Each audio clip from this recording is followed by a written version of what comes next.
We're just trying to figure out if there's enough time for Abby to make. I literally have turned myself on live without going to the overlay because people watching were literally just trying to figure out if Abby has enough time to go make coffee. Fine. Okay.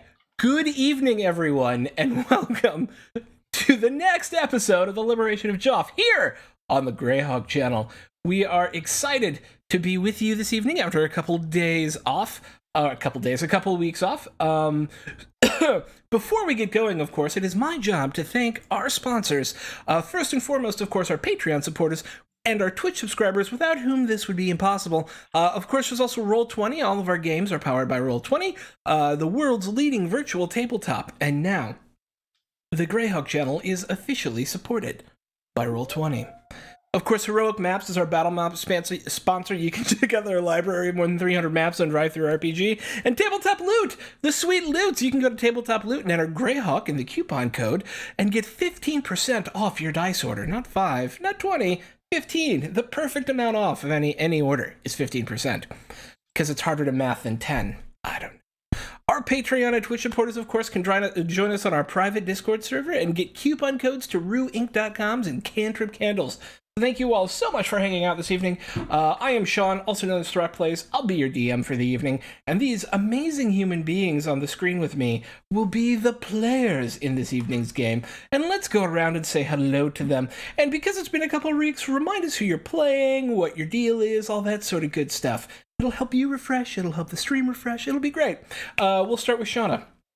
Hi, I'm Shauna Flanksters. I am playing Lady Malin Archwald, human noble, rogue/ranger, and dealer of death from a long distance. 100% correct. The most long-distance death dealer. Sadly, Zippy can't be with us. He is traveling. So, Abby. You're muted. You're smuted.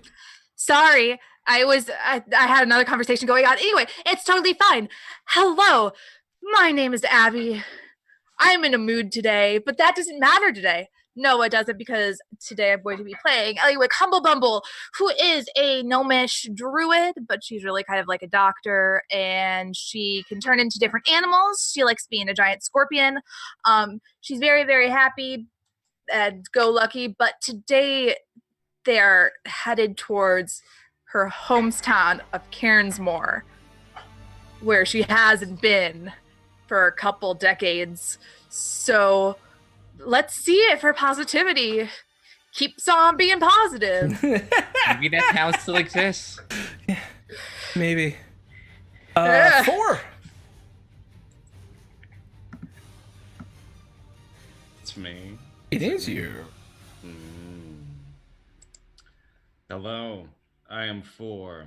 I will be playing Rolf Humden, cleric of Luthic and deliverer of mortal children into this world. After very, very tentatively having a little struggle against his deity on his clan after they were captured and enslaved by mind magic and giants, he has gained her favor once more and has been aiding the people of Geoff in their liberation against the giants.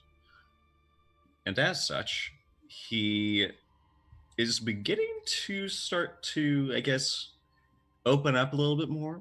But he is always headstrong, always ready for battle, and relentlessly virtuous in his intense battle frenzy.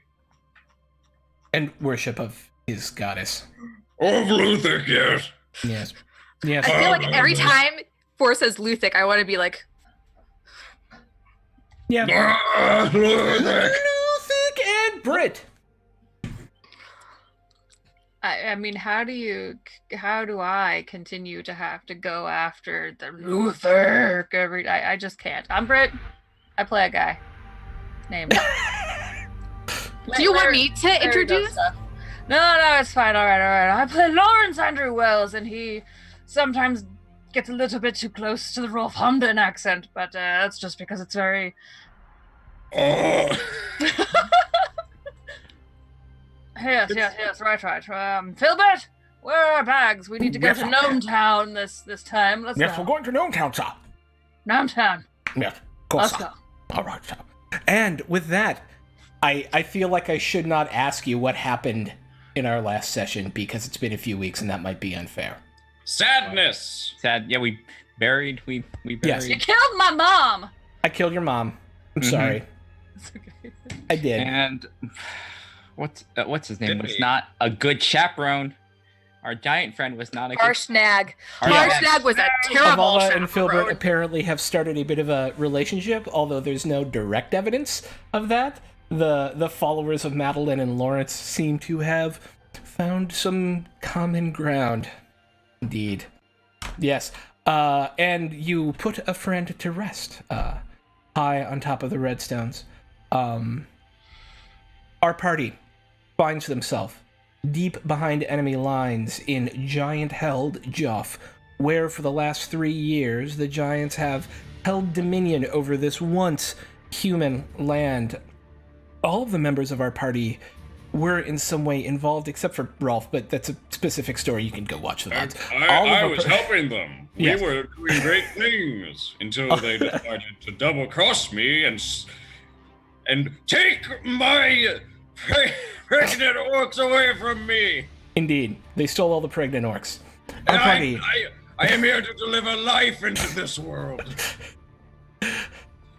Our And party. they stole that opportunity from me. 4! Focus! I'm getting into And character. since we're on the subject, I'm getting into character. Please. It's been a while. Our party, veterans all of the war against the giants and the liberation of the surrounding countries, were tasked with penetrating behind enemy lines and finding any sort of information they could about the giant war effort and destabilizing that war effort in any way that they could. They have done so, and quite well, at Pregmere Keep, where they destroyed one of the key holdings of the giants in the eastern parts of their Joffian kingdom, and then were asked to move to Gorna, and then Cairnsmore. Gorna, the capital of Geoff, and Cairnsmore, the home of the gnomes, before to check them out, to see what was going on in terms of giants and stuff like that, before making their way to the Frost Giant Keep of the warlord Grugner, who they believed was holding an important meeting of war leaders there prior to some unknown event. Our party just making their way out of Gorna, where we rescued Lawrence's sister but lost Lawrence's mother. We lost a party member, but gained a quixotic new one. The party now moves away from Gorna, high up into the hills on the north end of the Oit Pass River. They're making their way to Cairnsmore. Looking down on the river valley below, 2 days' march outside of Gorna, they come upon an odd sight in the distance. Down in the valley, there's the telltale signs of an army on the march. You stand right now 600 or 700 feet above the bottom of this kind of rocky, craggy valley with a river running through it. There are still snows up here even, but down below you can still see that it is green. It is spring, and so you see some of that early bloom that's happening on the trees down there. But between the trees that line the riverside down below you is what appears to be a giantish army. Probably 3 or 4 hours up the river, so up this way. Right, so if you guys are like here, the army's like here, and it looks like they're moving towards Gorna. Mm.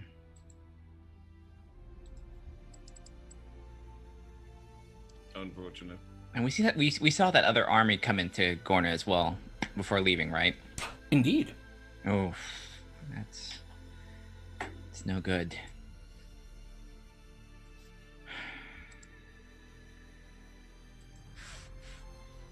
Oh, you make some progress and they just snuff it out the moment after.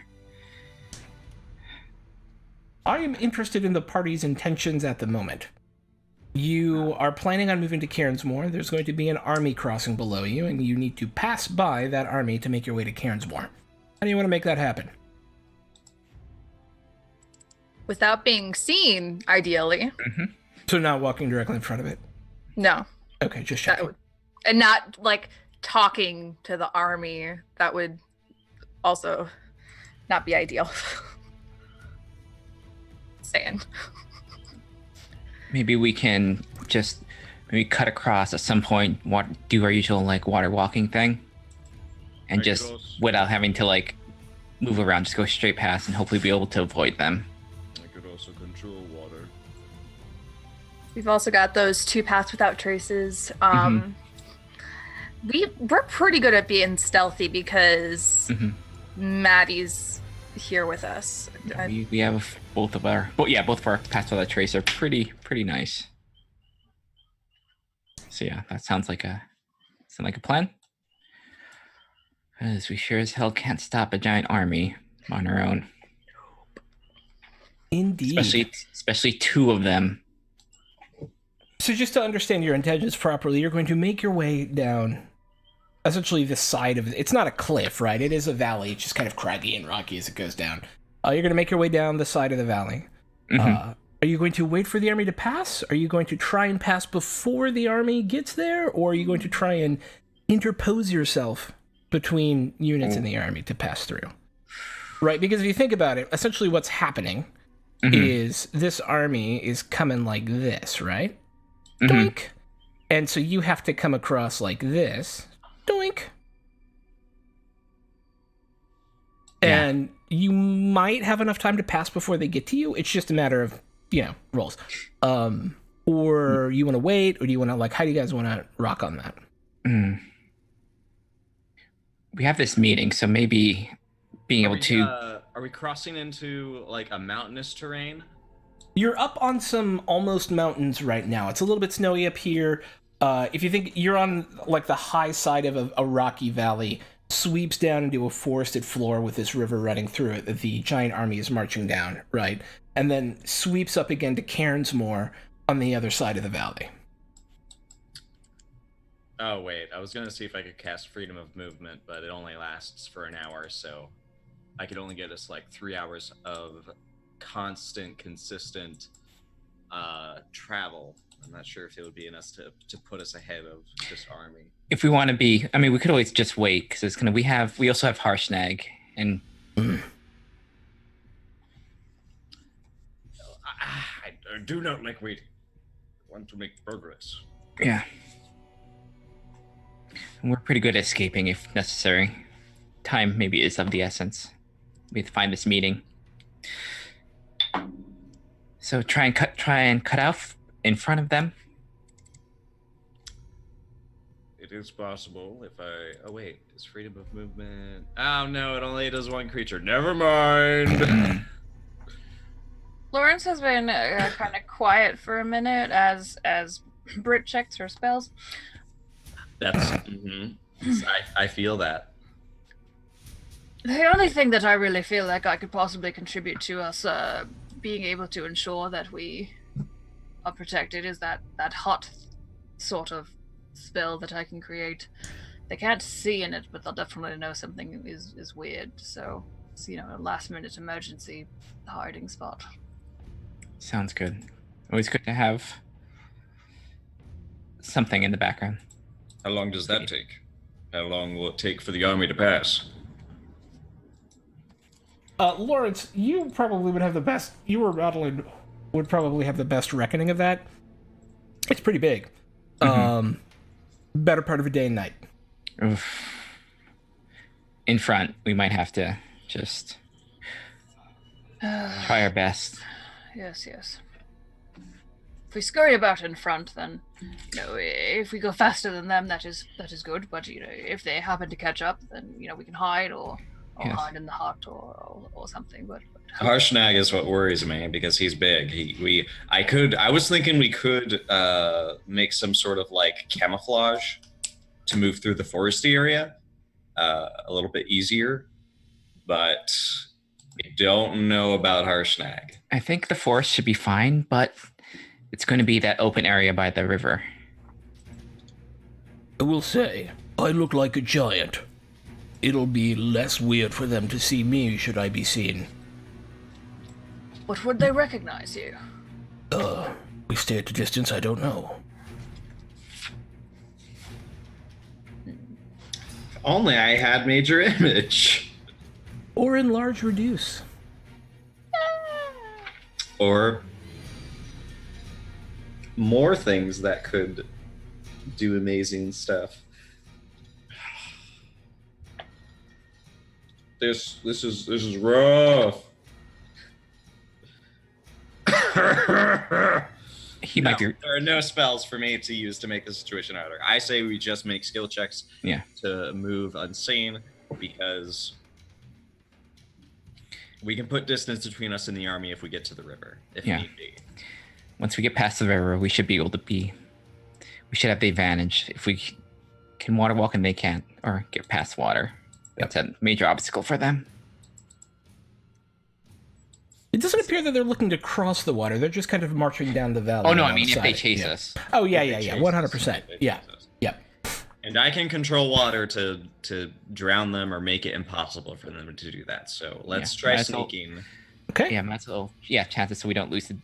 Yep. Day and a half. Let's do the stealth checks, and with the assumption, of course, of pass without a trace. Yes. Let's see. Oh, no, Nope. Okay. Where are you? Dude. That's right. This character has stealth now. Thank. All right, I'm gonna roll. I'm not gonna look. I'm just gonna roll and get some coffee. Oh, you have Thank you. coffee. I don't. 21. Oh, Abby, did you want to say something? What do you mean? No, just that Ford gets to get coffee, and there's no Okay. coffee at my house. And my life is sad. All right, so we've got a 34, a 21, a 19, and a 15. Cool. I'm not supposed to be the one that's the best at this. You knocked Sometimes that you- self. Yeah, you knocked it out of the park. Okay, so team, you begin to make your way silently down through kind of the craggy high hills into some low scrub that starts to provide at least some cover for those of you who are smaller. With a couple hours of movement, you're able to make it into the trees below, and you find yourself in a thickly wooded forest that is just starting to bloom. Those of you who have allergies are probably a little itchy in the eyes. Not a thing we ever think about in D&D, but it is spring. And you make your way to the river about 20 minutes ahead of the leading vanguard of the army. As you get to the river itself, you can see them just maybe 4 miles off on this kind of flat bend in the river. They're starting to move their way around it. And with the ability to water walk, you're able to quickly flit across. You actually see Harshnag, instead of walking across the water, he submerges himself underneath the river and then kind of comes out on the other side and tries to hunch and stay low. He will refuse the water walk. He will just hold his breath. This river itself is pretty wide, actually. It's probably 500 feet wide. Ooh. This is one of the major rivers that kind of flows down from the mountains to form the Oit River further downstream near Gorna. But making your way to the other side, just to the south of you, there's a small ruined hamlet that those of you who grew up in Gorna knew as Alvine, and it looks just destroyed. But you make your way across, and you know you're out of the path of the army when you start to reach up, and the winding hills begin to move up again, and the trees begin to thin. And Madeline, what's your passive perception? Alan's passive perception is 20. Up above, you were the first one to notice it. Off to the right in the rocks, there's something, and the only reason you noticed it is because a couple of pebbles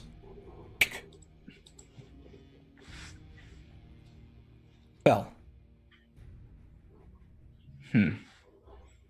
You have plenty of cover right now. You are assumed to be stealthed, but you know there's something up to your right. Assume that you're kind of on the edge of the woods where it's starting to like turn into scrub, and then maybe 100 feet above and to your left, up in the kind of rocks over there, something moved.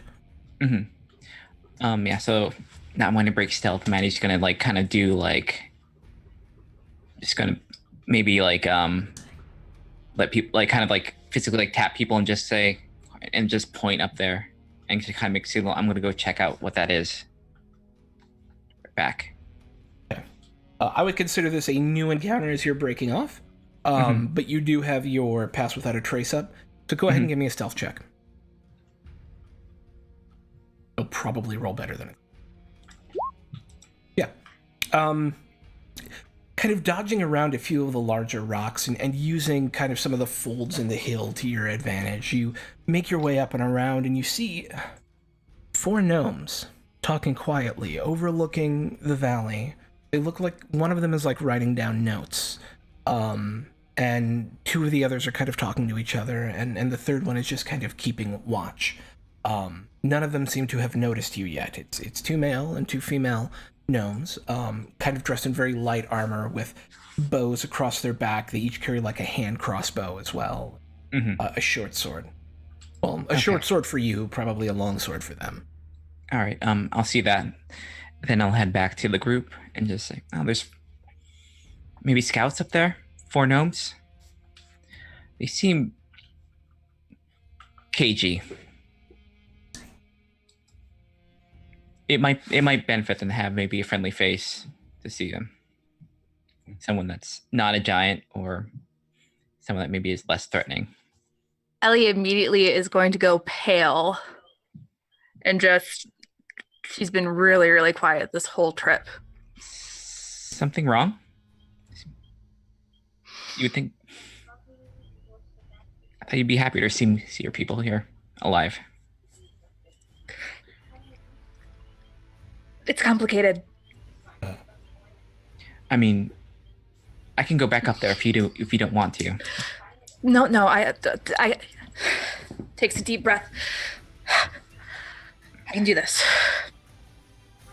So she's slowly kind of gonna make her way up towards where these kind of things are, not trying to be stealthy, just kind of very calmly, steady pace walking up. Before you when you walk by Lawrence, can I grab You got it. Miss Ellie?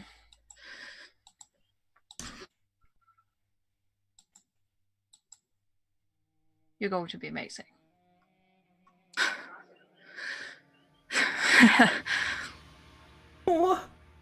She is actually kind of taken aback and really, really touched by this.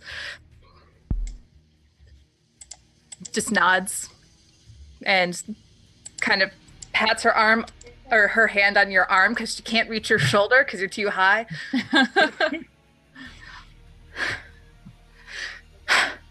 And starts walking again towards the gnomes. I pull your hair. Yeah? Why are you leaving without this? Say a prayer to Luthic. Say a little prayer for me. For she says a prayer for you. I wish I could cast heroism without you noticing, but it has to be a willing creature. It's okay. I say a tiny prayer to Luthic because at this point, sure, why not? Whatever. Dear Luthic. Dear Luthic, listen, I've had a tough couple days. Make it quick, you only have a minute. As you begin... I also cast it on our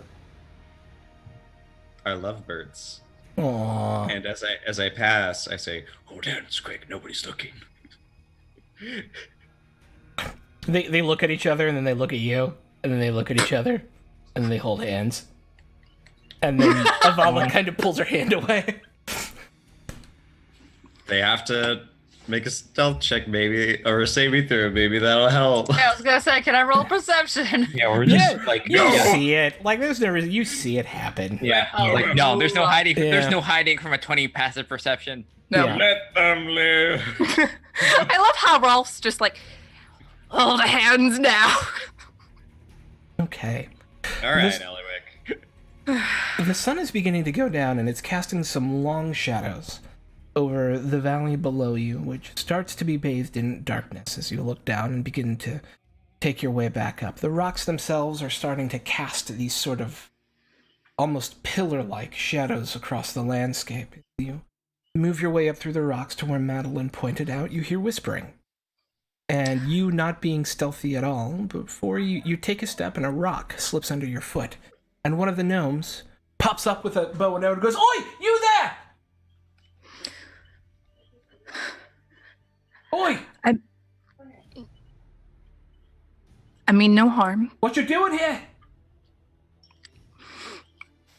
I saw there were some people up here. I just wanted to take a look.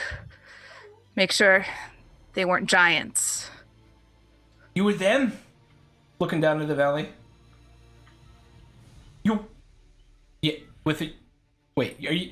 He is looking down at the army when he says that. So I'm going to give you a chance to revise. And okay, No. okay. Hey, how'd you get up here without them noticing? You mean the army? Yeah. I've got some friends who are very, very good at passing by undetected. What's your name? Eliwick, Humble Bumble. One of the other ones goes, "Oi, I know that name.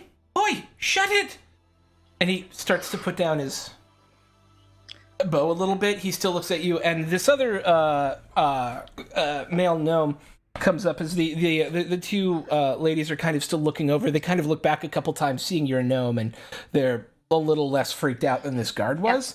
But this other one comes up. You don't recognize him because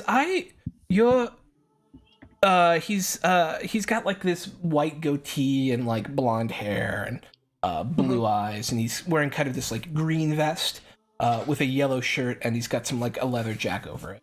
Okay. and he Here, I'm comes- listening. I have to let my dog in real quick. Okay. You can hear us? Think so? Nope. Nope. We'll Dog just has hold one precedence. second. Dog has Okay. precedence. Yeah, it's cool. We'll just hold and we'll wait. It's cool. Dogs are important. Sorry, I'm back. I- She's scratching at the. But it's fine. Yeah. You want to hornets? I'm sorry, what? You related to Ornan? Yeah, he's my pa. Right on. I'm Hotspur. Nice to meet you. It's nice to meet you as well. You're either very close to or very far from home. What are you doing out here? It's a very long story. I heard rumors that there might be something of Carensmore left. I've been with the army healing for such a long time. I finally found a group that was willing to come with me to Carensmore, and here I am. What? Where's your group? Points to the direction where they are. And Well, have 'em Eliwick's come up, kind have of 'em gonna. come on. Oh, is that giant with you? Yes, he's Oh. a bad giant, I promise. Oh, all right. All He right. fights other giants. Well, yeah, Cansmore is still here. We're scouts from the city. We're following the army. So it's okay. No, absolutely not. We were under siege for 3 years. 2 days ago, they broke the siege. Another army came down from the high hills to the south, picked them up, and they began moving, and so we were ordered to follow them.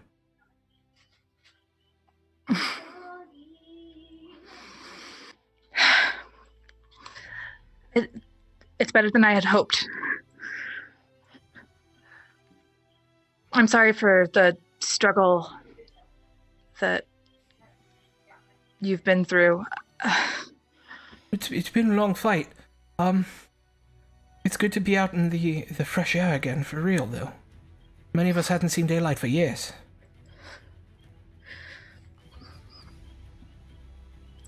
And as you look at them now, they're all very pale. Yeah. So, you're on your way to Cansmore? Why?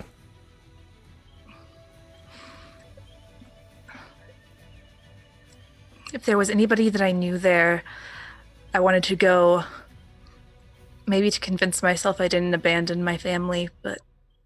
Well, your father still lives? Of course he does. And about this time, the rest of you have made your way up the hill. Hello, Eliwick's friends. Hello there. Greetings. Vitamin D is down. Hello, I am Rolf Holmden, cleric of Luthic. Hello, Rolf Holmden, cleric of Luthic. That's just not fair. They got it right on the first go. And that... And hello, I am Sir Lawrence Andrew Wells. Well, hello, Sir Lawrence Edward Wells. Malin Archibald, Hot 12. I am sorry. And welcome. Thank you. I'm Hotspur. Our two fine leaders over there are Agrippina and Luculla.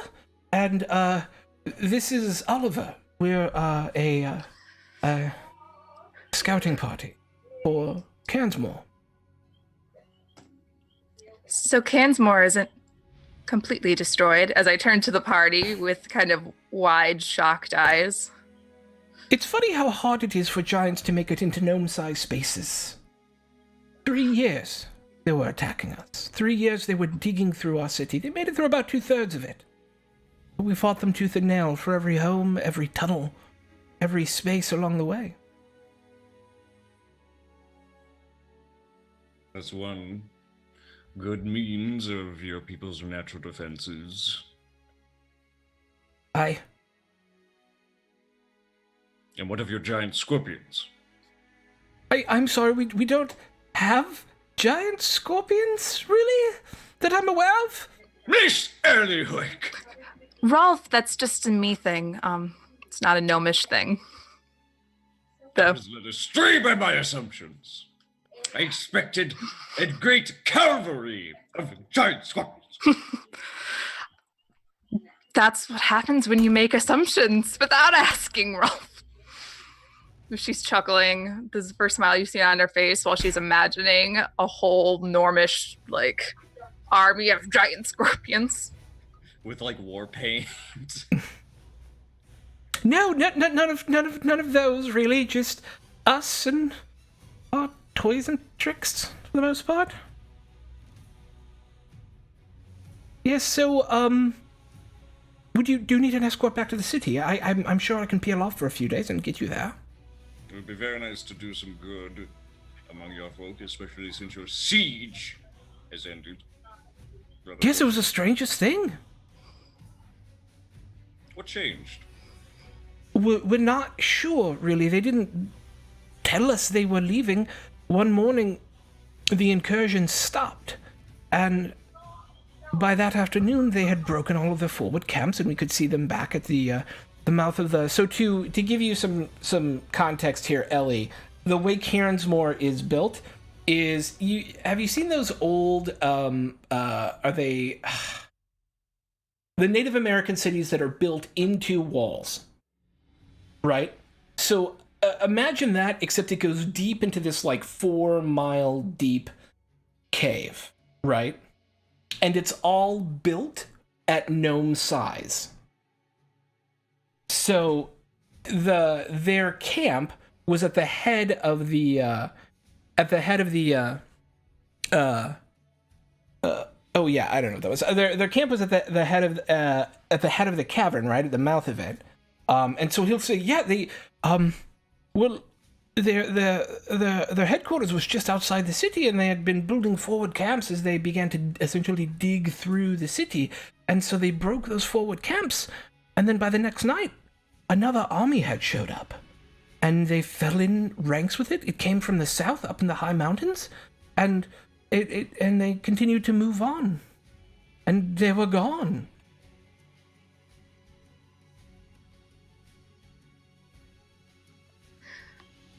That is odd.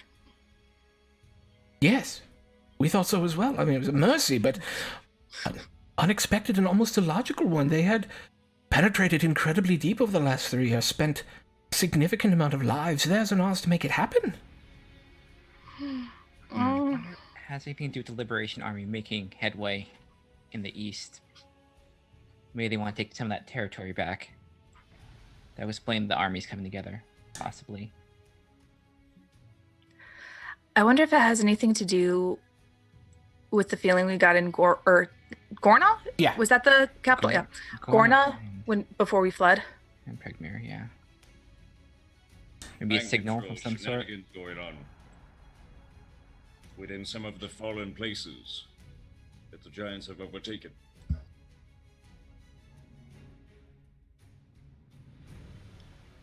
What I think, and what I request of the gnomes once we actually get to their home, is that we make good, and possibly finding a way to take care of this warlord Grukener, and how Greymantle is doing as well. Oh, Yes. I believe those were Grogner's host that came down? Interesting. They were carrying his banners anyways. That means they were going towards Gorna, right? And not his keep? Yeah, they were heading down. So essentially what he's saying is they were heading north out of the South Mountains, Any side past of Gremlin. Cairnsmore. That means his keep does not have a standing army. Maybe Crookner is still there. That I don't know. We'll need the whole story. All right. Let us depart to make do on this visit. Well, it's getting a bit late. Shouldn't we eat first? If you think it's safe, you're the scouts! Yeah, I let's don't just know come up to where the I other am. side of the ridge. Put a small fire together, they won't notice. Okay. That would be most welcome, actually. It's been a while. Oliver here's an excellent cook. Oh, yeah. And he's just kind of staring at the giant, who's kind of staring back at him, smirking. What is the local cuisine? Oh, Your whatever friend? we can scrounge and scavenge. Rabbit out here, mostly. Rabbit. Yes. I'll see him looking up, at the giant, and then walk over and do that Lawrence thing and clap him on the back. Be like, "Don't worry, I can help you out if you would permit me to help you with your cooking. I'm no slouch at it myself." Oh, I love human cooking. Sure, I'd love to try. It's been a few Excellent. years since I've All had right. any human cooking. He doesn't eat as much as it looks like he would eat. You'd actually be surprised. I don't know how we're going to feed him. That's all. Fine, if you don't know, giants don't have very good appetites because they have an excellent metabolism. And are rare large. All It'll right. be fine. It'll be fine. Don't worry about it. Just you worry about this lot, and I'll talk to you. All right. And then Oliver starts making his way to the other side of the hill. And he'll look back and go, come on, I'm going to make dinner. I start I'm sorry, come following on, I'm him. going to make dinner. Yeah. Let's go. Very Dinner. well. I'll lag behind and look up at Harshnag. Okay. I must admit, I've actually not paid all that much attention to what you eat. What do you eat? It's not people, is it? Of course it is. No, it's not people. It's meat, beer. No. Not gnome, right? Not really, no, it's too small, see. All right, good. Not enough meat, too much crunch. Because I think that the fellow was probably afraid that you were going to try to eat him if he didn't feed you enough. Was the look I was sort of getting from the look he was giving you. He's tiny. Yeah, only the hill giants eat people. Barbarian bastards. There is. The rest of us, a bit more civilized. So you just need, just a whole sheep or something. Well, I mean, on a spit, yeah, you put a couple of them on a big stick and you eat them like a kebab. Yeah, it's good. All right. Yeah. You don't Yeah. need anything fancy done to it. No. Just don't eat the pig. I think we've had this chat. Yes, but, it's too small. I'd have to wait for it to grow up a bit. Good. All right. Yes. Really, I need like a handful of things that size. Handful of bacon. Sounds great. Cocktail. That's Now all I I'm- need. A now handful of bacon. They're Now, cocktail like, pigs. just like a handful of like was those cocktail wieners. Like Yeah, that. that's what it is. Tremendous. By the time you all get back over the hill, Oliver's already got the fire started. You're like, right, let's do this. And he starts to cook. Show us your mastery, no man. I am no man. Because he's a gnome? Okay, so, all right, shut up. I got it. Thank you. Okay. You need to take a helmet off. Yeah. There you go. And so this is the first time Agrippina's going to speak, and she goes, Eliwick, Humbleman. Yes? Yeah. You left Cansmore Yes, I did. at the beginning of the war, even. Yes. And you come back 2 days after the siege is broken. I didn't intend to come back at this specific time, but coincidentally, yes.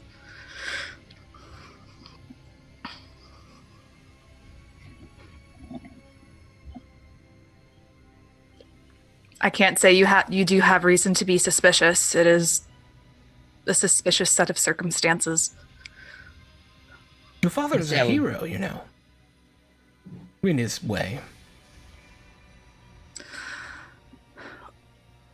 My father always had a way with his work, not such a good way with people. That's a fact. But he stuck by his people. Yes, he did. Miss Elowick has done her fair share of fighting the giants. It may not be here, but she has done a great deal for getting a foothold into this country and taking it back. We have fought here. We fought all the way here, night and day. A hero I'm a one of the trusted man. clans. It's nice. Good.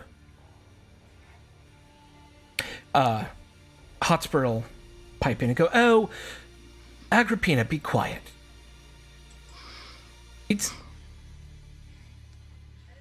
We've come together in a way that we hadn't before, and many of us are far more wearisome of outsiders than we were, and if you weren't here for the siege, you're a bit of an outsider. I mean, it does fit Gnomish personalities. Yes. You see it, it's wrong. Always have to second guess. I Yeah. understand that. Just be prepared. This is Hotspur. When you come home, it might not be as warm as you hope.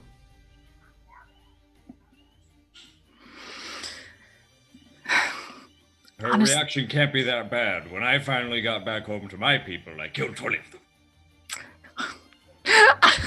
Ellie looks over at Rolf. And, well, you thought they were dead anyway. You thought you were protecting them, so that's what matters, right? Where have you been? Not home is where I've been at the end of the day. Yeah. Couple of teeth. Are there any scenes you would like to play out over this evening? I try to make sure that my project has as much time to develop as they need. Matchmaker. Matchmaker, make me a match. That's what I do. I'm trying to decide if Lawrence is going to really, really encourage this, or if his like gentlemanly like way will be like encourage, but only up to a point. And now it's got to that point. It's like, no, we need to have a talk. But we don't have time to have a talk. Maybe your squire has something on the matter to say? Oh, yeah. I'm gonna take my little friend to the side. Oh my god, let's. Hello, sir. Yes. I'm gonna put my hand on his shoulder and sort of lead him down like a hill. Let's gather some more firewood for the gnomes. Yes, sir. You gather. I talk. Yes, sir. So, you've been with me for a while, Yes, sir. and you know how I feel about how you treat people that you are engaging with some sort of relationship with the utmost respect. Yes, sir. And I would hate to think that you are taking advantage of the perhaps boredom or vulnerability of the young lady. No, sir. I quite like her.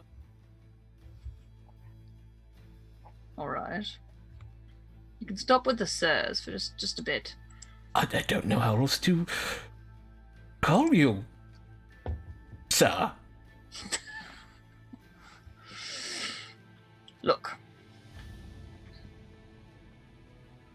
Is this the sort of situation where you think that after all is said and done you might settle down, or is this a temporary dalliance? I don't know. In the middle of a war, we could die any day. We've found an attraction to each other, and we are exploring it, and we don't have But much have you ti- had that discussion? How can we have a discussion about the future when we don't know if there will be one? You had 2 days on the top of a mountain of which to discuss your feelings and things. It's more of a physical sort of discussion, sir. Look. Well, that is quite more than I really needed to know. But I just, wanted to make sure that you were being responsible about it, and if she says yes, okay, very well then, good. That's enough wood. Sir, Goodbye. sir, And sir, and he- sir, yes, sir. what? Thank you for looking after me. Thank you for looking after her. I was going to say, because I do think that I was probably more looking after her than you, but yes, thank you. You're welcome. I mean, yes. We have traveled a long way together, sir. I feel like I know you very well.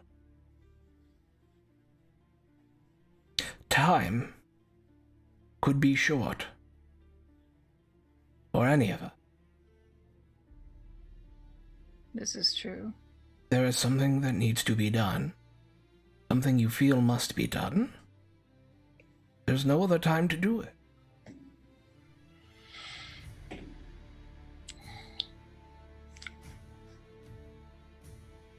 So basically, you watched how I've been botching things, and you're just taking things as they come instead of being stupid and waiting like I did. Oh, I think you're quite intelligent. I don't think you're stupid at all. I think quite the opposite. I think you have been put in a situation as I have, we are trained to act one way, and then an expectation to act an entirely different way was put upon us.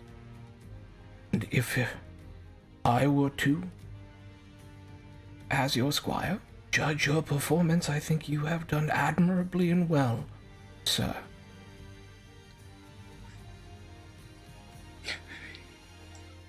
Thank you. All right. Well, just as long as you're being responsible about the whole thing, yes. And I shall be advising Lady Madeline to have a similar discussion with her squire. Not before I get there. Avala! I guess yeah, Thank you, maybe sir. I do the same thing with Avala. Hey? Yes. Okay. You get first. How are you holding up? It's I'm been alright. seeing you getting along with Sir Philbert over there. Yeah. Enjoying his company. For the moment, anyways. Yeah. I'm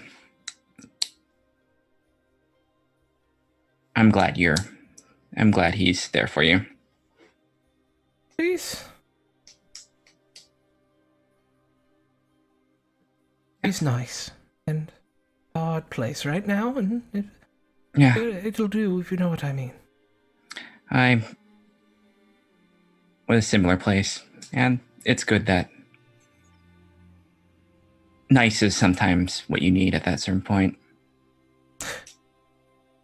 Just, I'll give you one little bit of advice if someone that's been there. Enjoy it while you can. Oh, that is my plan. I cannot expect it to last. Especially now, No. because these things are fleeting. Yes, and I mean, my people are eternal and he's not, so take it while you can. Yeah, Yes, I have the same thing where I come from, elves and humans. It's an unusual thing to know people that have lived way longer, much longer than you have. But just make sure to take care of each other. That's all we have. Sometimes all we have is each other. Yeah. And you don't want to regret something like that when it's gone. Oh. No, I won't regret it, I promise. All right. I'm sure Sir Lawrence is giving him the talking to as well, so don't feel it's awkward. Hang on. I just got to say, Britt, your reactions for giving me life during that whole thing. Like, you were filling my soul with joy. Well, okay. Chat just said it exactly right. The dudes are all like, "We must be honorable and be chivalrous," and the ladies are like, get it while the getting's good. Yeah. I was about to say, I don't know if you guys have seen the meme that's been going around, but Avala's got that big dick energy. She's just walking around like, no, it's fine. I got this. What you talking about? It's good for right now, so I'm going to get it. Yeah. Yes. Yes. I'm glad you talked to me about this, Lady Madeline. Yeah. Just, know that I'm here. I've know what it's like to lose family at your age. Same thing happened to me. Yes. It's hard sometimes to be on your own, feel like you're on your own. Just know that I'm here, Filbert's here, and everyone else is, so. And know the same thing, and I feel like we have an important bond. Filbert he's helpful. But you are, I don't know, not a second mother, something like a big sister to me. Yeah. It's far more important. A cool aunt. A cool aunt, yes. Something like that. I'm not muted, I'm sorry. And just know, I do feel the same way. Like, it's been a little while since having someone else with that sort of bond. So I could talk to Filbert. about what? Nothing. Nothing. All right, let's go back. Okay. And you guys make your way back up? Yeah, Lawrence and Filbert are, coming back. Filbert's got a little bit of like firewood in his hands, I guess. Maybe, I don't know. That's up to you. You're the GM. Yeah, we're not. I'm carrying a lot of heavy wood. Lawrence has kind of like a slightly pinkish face going on. I mean, he's always got kind of like a slightly pinkish face because he's, that tall, redheaded, kind of older dude, but a little bit redder.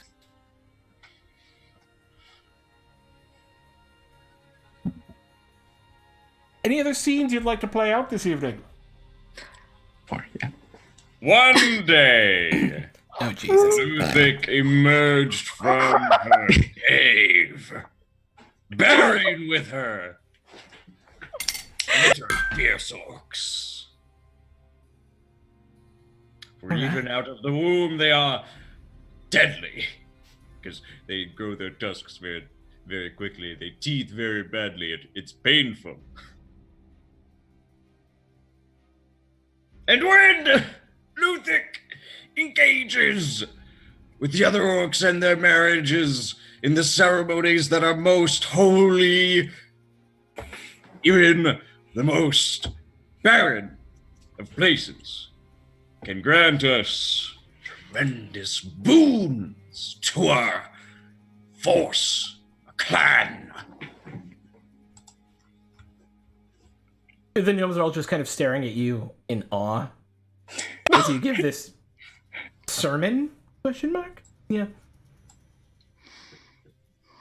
It's been long since I performed the ceremony to unite the souls of the battle lovers. What battle lovers are you talking about, sir? While we passed through Gorna, there were many who still survived, and in such hardships they blossomed in the blood that they shed against their enemies. Yes. Oh. Because giants are foul and evil, except hush. Yes, you can do that ceremony, maybe No. in private, in case.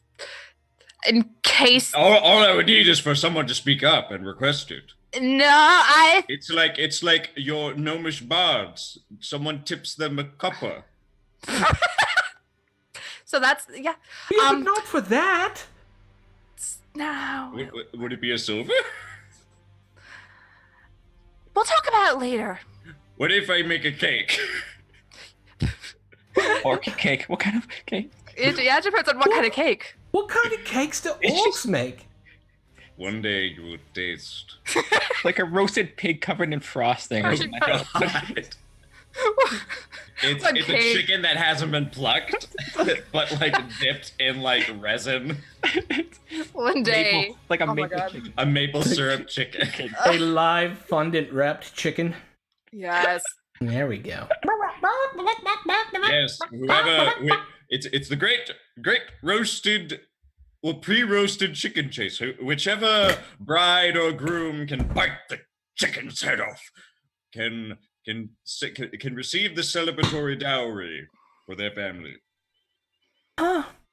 You've got some odd traditions over there in the orc lands. I'm sure we can substitute a rabbit. You said there were rabbits around here.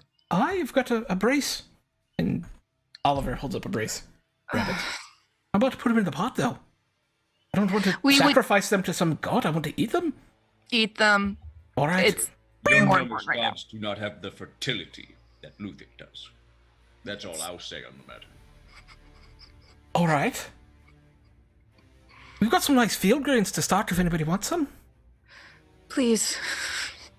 He hands up plates of salad. Perfect.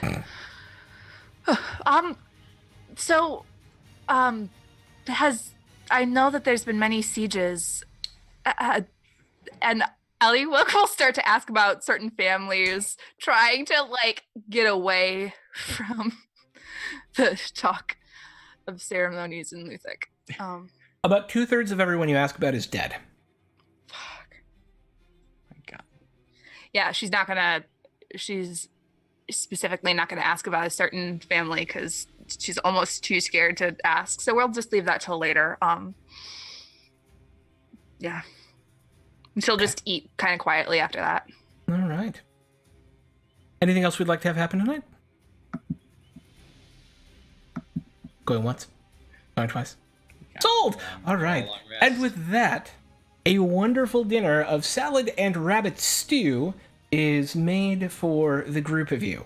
There's not quite enough for Harshnag, but he's able to he goes and finds a goat and just like has a quick side snack. Just keep feeding him like good berries until Yeah. do you feel full yet, Harshnag? No. Do you feel full yet? No.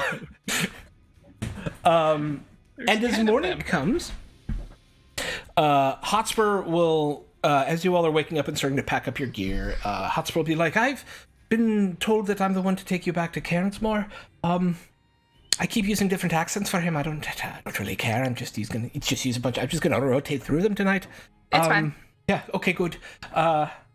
So the rest are gonna move on down, and I'm gonna have to meet up with them in a few days. But I can take you up the hill. I would appreciate it. Great. The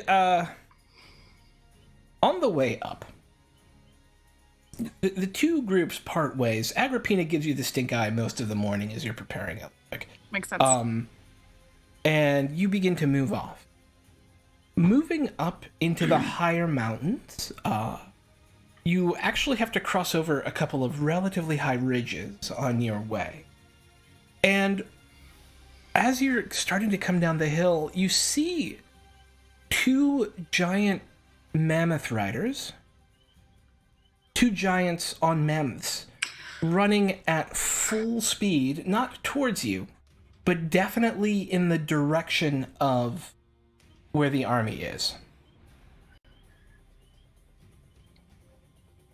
That so- doesn't seem good. Looks like messengers to me.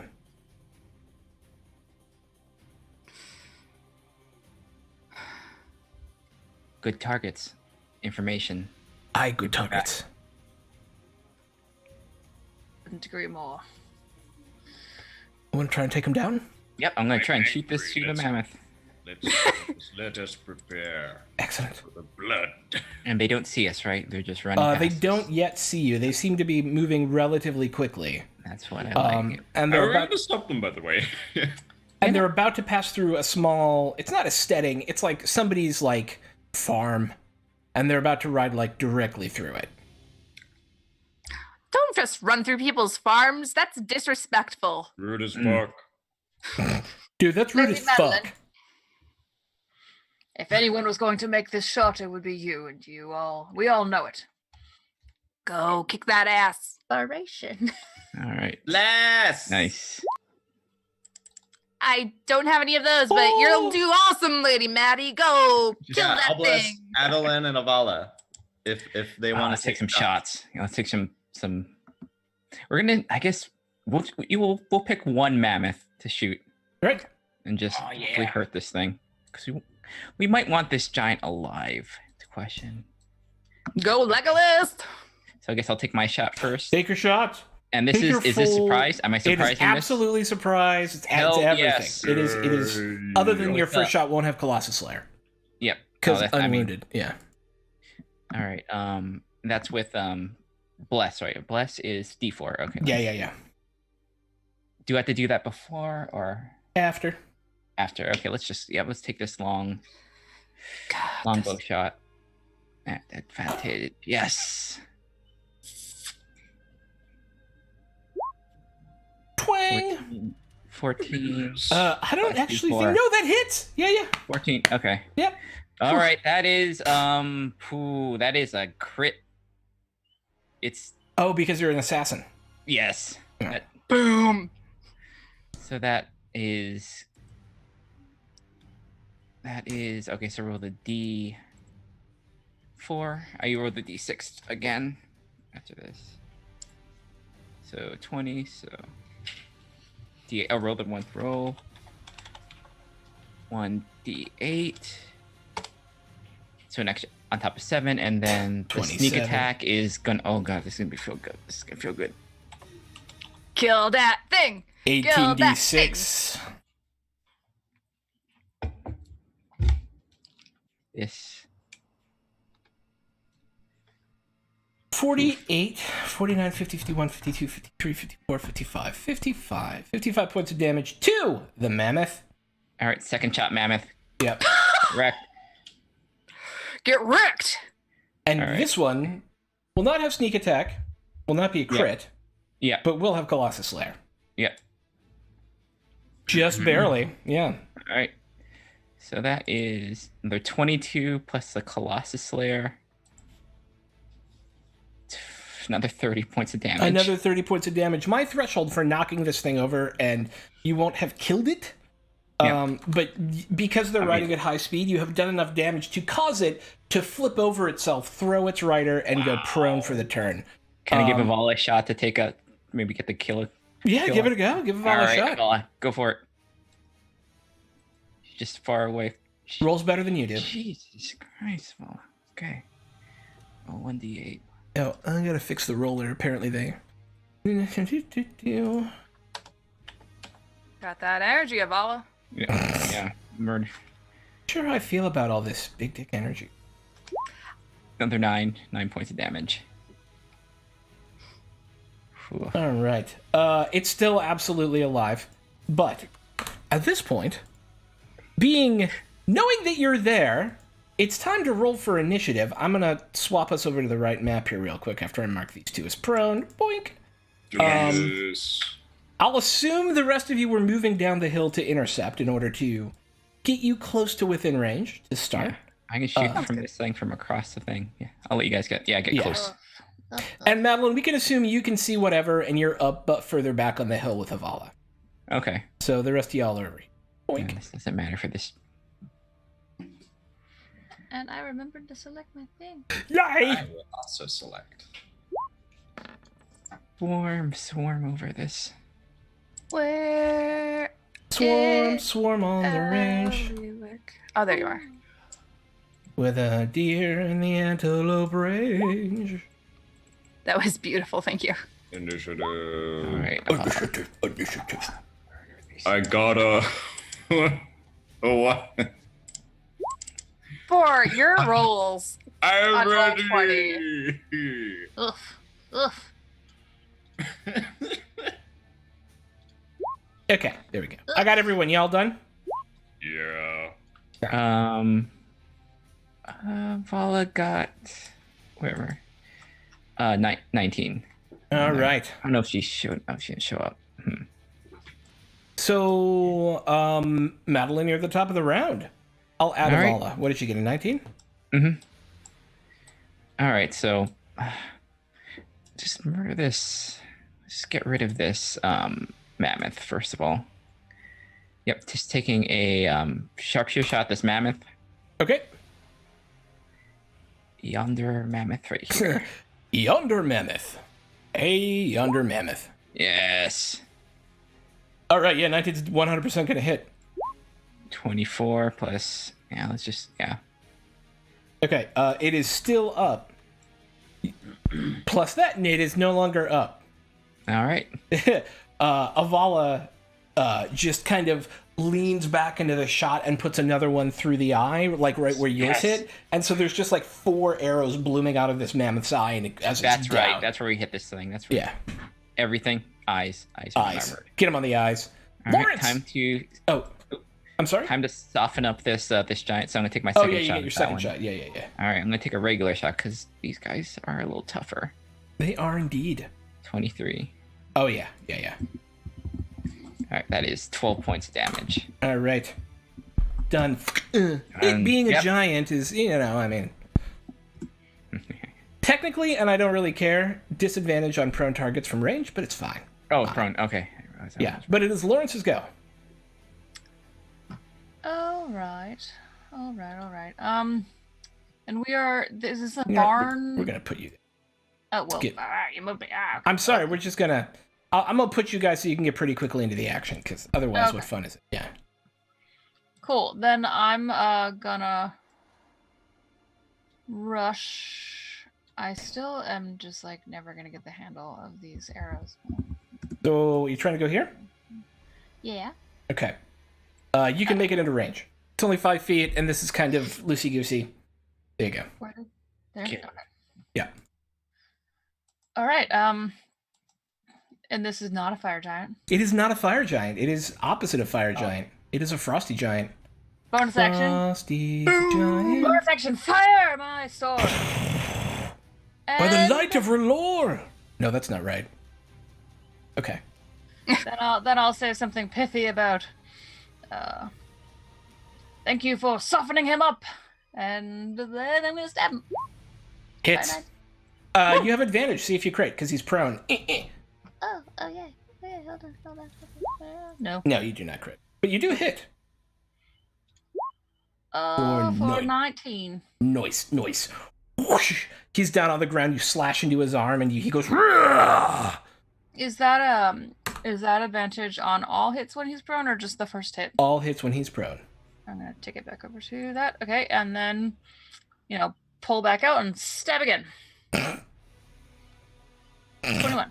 I don't know why. My brain is in the gutter tonight. I'm sorry. It doesn't happen every day. I'm gonna roll my damage. Okay. We're gonna move on. Oh, 18. And no phrasing happened. Are we not saying phrasing anymore?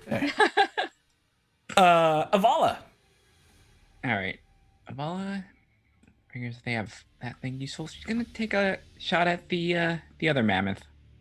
Go get it. Go get this one. Yeah, holy sh! Well, that's gonna hit. There's no part of that doesn't hit. Oh My God. Yes, It's I'm telling you guys. She's like a terrifying murder teen. Yes. She's a murder child, indeed. A murder teenager. Murder teen. Yep. All right, that's her turn. All right. So the mammoth is actually going to go on the frost giant's go because it's being ridden. Eliwick. All right. Eliwick, as a bonus action, transforms into a huge ass giant scorpion. Hi, I'm a giant scorpion. Hi, giant scorpion. Hi, giant scorpion. And as of right now, let's see, 5. 10. Sorry, I have it too zoomed in. Yeah, you're fine. I'm wondering if we should start going over here to these guys, because it looks like y'all have this over here. So 10, 15, 20, 25, 30. Yeah, I'm just going to kind of start coming up the corner right here. And I think that's all I can do while in my scorpion form. Okay. Dunseed Poo. Well, you've Poo. given that frost giant a great target to charge. And so Yeah, he that's will. fine. Come here. There we go. Gimme. He charges at you. What is he called? Mammoth will take a kick. He will make a stomp at you. And we'll roll the 27. Oh, yeah, that definitely hits. Okay. For 35 points of damage. Just 1 second. I got, Yes. let's see, 52. You said how much? 35. Okay. I gotta Oof. change. It's okay. I'm in my giant form at this point. Mm-hmm. Minus 45. Okay. That's okay. You're still Yep. scorpioned? Still scorpion. I got 7 hit points left, guys. All right. And then the frost giant's going to make a great X attack. Oh. And rolls a 27. Yeah, that hits too. I For- turn back into Eliwick. It's fine, guys. For 26 more damages, you all see Eliwick turn into a giant scorpion and start running off after the mammoth. And they kind of meet in the middle, and there's this horrible sort of clash as the Ugh. mammoth stomps down on the center of the scorpion. The frost giant kind of lays his axe directly into it, and then there's Eliwick, looking a little bloodied. Oh, hi. I'm back, Harshnag. guys. Not having any of this. 5, 10, 15, 20, 25, 30. Boink! He's going to run up and take a swing at the mammoth. He squeezes in. Fine. Just carnage right here. This is awesome. Harshnag. Players. Characters. Why is this not open? Characters. Harshnag. Kinslayer. Not Kingslayer. Get GOT off your mind. Kinslayer. Makes a great axe attack on a 19, which is actually a crit for him because he crits on 19s and 20s. So we'll do 4d12 plus 6. Plus R 4d12 plus 6. For 27 points of damage. He comes up and sees what happened to you, and he's like, no! And like this underhanded swing into the chest of the mammoth. Ooh. It's still up, but it's like starting to bleed, and you see it kind of reel from it. Well, That's right. People will protect me. Phil, I mean, maybe Harshnag's hungry also. It's like look how big it is. This big guy. I know that's a lot of mammoth meat right there. That's at least 3 dinners. All right, Filbert's For a giant. Pretty easy. Filbert just. Oh well, now that I've selected that, okay, I know how to do it now. Cool. Yay! So assume Filbert was next to you and could engage the target you were engaging. Oh, I was okay. Yeah, sure. Then Yeah. yeah, I'll head. Because That way. we're keeping it a little loosey-goosey because Okay. an imperfect map setup here. Once we Fair. get into combat, we'll tactically move, but your engagement is just, it takes my movement to get there. Stab. Gonna get a 12. Uh, Oh wait, is he still prone? He is still prone. Advantage. Boom. 18. Hits. 8. Or 8. Noise. Got your it. back, sir. Rolf. Tiny little thing. Oh, look who it is. Oh. Against my giant friend, right here. Make Let's go. let's find out. Against this top one? Or this bottom one? I No, missed? this one I pinged. This one down here by Nice. Well, I mean, This you is crit my for favorite. the most epic guiding bolt of all time at 34 points of damage, right? Did I do the math right? Yeah, 34 points of damage. Yeah. Yes. And that's where I'll Yeah. go, and that's where Yeah. I'll stay. All right, 34 points of damage. And guiding bolt means the next person to attack that giant has Advantage! advantage. Doink. Do you want to be here, here, here, or here, Eliwick? Wait, one more. Do you want to be Sorry. here, here, here, or here? I'm a tiny one, so why don't you put me near here right now? Okay, there we go. Sure, sure. Sure, sure, sure, sure, sure, sure. Sure. Sure, sure, sure, sure, sure, Sure. sure. Sure. Uh-huh. Sure. I got you. Tots. Madeline. All right, let's mess up this giant that has basically a Luthic bullseye on it at this moment. It does Okay. have a Luthic-sized bullseye on it. It's like, oops, there we go. I'm gonna take a sharpshooter shot with that one. What is the bullseye for the goddess of orc birth? No, we're not. Okay. No, I don't. I've got a couple of suggestions. You don't want to hear them, though. Okay. No, I think we're It's a Chuck Tingle. theater of the mind. Theater of the mind. Well, 19 will definitely hit. And Giant Slayer or Colossus Slayer is in effect. All right, 26 plus. All right, let's get the Boink. displayer and 7. yes. Why sneak attack? Huh? Oh, it is flank. It does have a friendly engage with it. Yep. Yeah. Boink. You're right. And just like that, the thing is starting to look like crap. Just that one arrow to a jugular, it's starting to like pour this blue-red blood out of the side of it. Looks Yes. gross, but nicely That- struck. Yes, that's right. Just make yourself more obvious out of the snow ground. Yep. All right, taking a regular shot on this one. Yeah, you know what? Let's take a longbow. Let's just go with it. Damn. Damn. All right. So that's just going to be another 26. What's the plus 15? Oh, because sharpshooter. Yeah. Yep. So gross. Okay. He is near death, indeed. You see him kind of nearly fall off his mammoth before kind of shaking it off and trying to get back into it with Harshnag. As you just two expertly placed arrows into really, really vulnerable parts of a giant. Chuck Tinkle. Lawrence.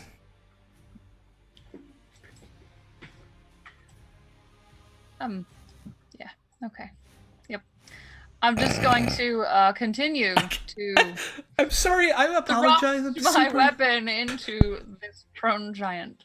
Oh, he is Time now to standing let up. it He got start. back up Well, at the end of fine. the round. Okay, back to normal attacks. It's Okay. fine. It's fine. It's still on fire. It's still badass. I'm still stabbing. Yes, you still have a giant flaming sword that 27. hits really, really well. Oh, well, Good. that did not hit very well. That's only 10 damage. You're leaving these cauterized slash and like pierce marks in it. He doesn't look happy. This one, I'm going for the kneecap. Dang. 25. To the knee. Okay. Aha! 24 fire damage to the Ouchies. giant's knee. Yeah. And you see his knee kind of buckle, and he comes down on a knee for a second before like pulling himself back up, looking down at you and rearing to attack. But it's not his go; it's Avala's. All right, Avala. Get this giant right here. Longbow shot. It Christ, holy shit.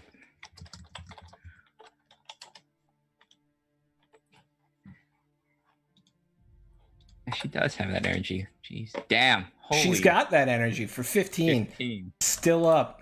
Mm. I'm saying it is there. We just all have to accept it. Yep, that's your turn. All right. Mammoth is still being ridden. Eliwick. I am mad. I am. Eliwick is now tiny again. I don't like it. I am going to cast. Sorry, guys. It's really, really difficult when I've got one screen and. Okay, there we go. You're good. I'm going to cast Entangle. Mm. Entangle on the mammoth, I think. Boom! Creature restrained by the plants. Look for the duration of the plants on the ground in the area into difficult terrain. A creature in the area when they cast a spell must have seen drained. Okay. 2 strength checks. From the mammoth. Strength. Wow, they have a +7. What's your spell DC? Damn. I mean, you rolled a 10, it doesn't matter. What is your spell Oh. DC? Because it might matter for the 16, frost giant. yeah. Who has a +6? What? I rolled an 18. So the mammoth is entangled. The frost giant is not. Okay. So the frost giant is actually going to hop off. Yoink. Boo! Oh yeah, And- try and run. Try and run. Well, no, he sees Kinslayer, and so he has to try and kill Kinslayer. I'm trying to think. I probably would have cast this right here, so Harshnag didn't get in this Yeah, I assume Square. you would cast it in the most strategically appropriate place. And because that's what I do, obviously. I know. And we'll hit Harshnag for 64 points of damage. Holy wow. He did his full attack. Instead of doing stomp slash, which is what he does when he rides, he just went slash slash with his 2 great axe attacks.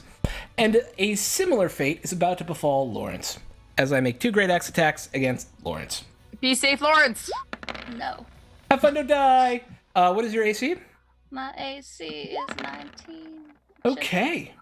So you are only going to take 22 points of slashing damage as you definitely dodge out of the way of one, but take 1 great giant-sized great axe hit to the chest. Ka-kung! Ooh. 22. 22. Yeah, bad at the maths or reading the numbers, apparently. On Harshnag's go, he stares down the frost giant. He says something in frost giant, and he takes 2 swings. And on the first one, he rolls a 1. And on the second one, he rolls a 1. Harshnag. He actually drops this magical axe that he has. And it Oh, goes no. flying off into the thing over here, and he's like, "Blah, fuck it! And then he puts his fists up like this, hit and him! he looks like he's gonna go punch him for his 3rd attack. All right, this is Harshnag's fight now. Oops, sorry. Oh, nice. All right, strength 5. So it's gonna be +6. And rolls a 16, which is enough to hit. and his base strength bonus is actually enough to kill a frost giant. And so even after throwing his axe, he just fucking hits this thing straight in the nose, and it drops like a bag of beans. Bag of beans, like a sack of flour, like a hunk of potato, something. A Whatever. hunk of potatoes. That's something. And the mammoth starts to, it kind of rears up, seeing its master die, and starts to bolt. Like a horsey. Filbert. Angled you. Oh, it's entangled though, so it can't. So it's freaked out. Good reminder. It's freaking out. Oh Yeah. no, this poor mammoth. Can we tame? Do you want? Oh, I have animal speech. We could keep this mammoth for ourselves and show it a better life than it ever had before. Harshnag could have a mount. Yeah, Harshnag could have it. It's not my turn though, so you guys go ahead. I mean, Filbert. we've mostly left this one alone. Yeah, it's not super hurt yet. Okay, friends. Friends! No friends. I'm experiencing the same problem where I have 2 characters and a small screen. Okay, I've got Filbert up. Okay, Filbert is going to... You know, I hate asking this, as I'm not usually the kind of person that asks this, but how does this giant look? Oh, no, you're fine. It's absolutely bloodied. Okay. Yeah. You should absolutely feel... What it'll tell you is it's bloodied, or, ooh, it looks like another hit's going to take him down. Something like that, Okay. right? I'm just gonna do a regular Filbert slash. A 14 will just miss. Ugh. Alright. Sorry, sir. Filbert's a tiny baby character, so that's all he can do. Tiny baby. Tiny baby. And then, Rolf Holmgren. Same. Guiding bolt. At. 25 against this giant this time. Okay. Absolutely hits. This time a more appropriate Luther symbol. a more streamer-friendly Luthic symbol shows up. Oh! It's just the mouth of a cave because that's her symbol. There you go. Yeah. It's a bear paw. It's a bear paw. Bear paw. Who's got the bear paw? I love how loopy we are today. It's so good to be back playing with you all. I know. All right. 16 points of damage, and now it is aglow with the light of Luthic. And the next person to hit it has advantage. Madeline. So this giant looks pretty bad. Looks super bad. All right, I will. Considering I can't do non-lethal damage of this like No. killing bow. Mm-mm. I'm going to. It's a murder bow. Just hold action. Just Okay. let our other people do the job of subduing this giant. Et Laurence.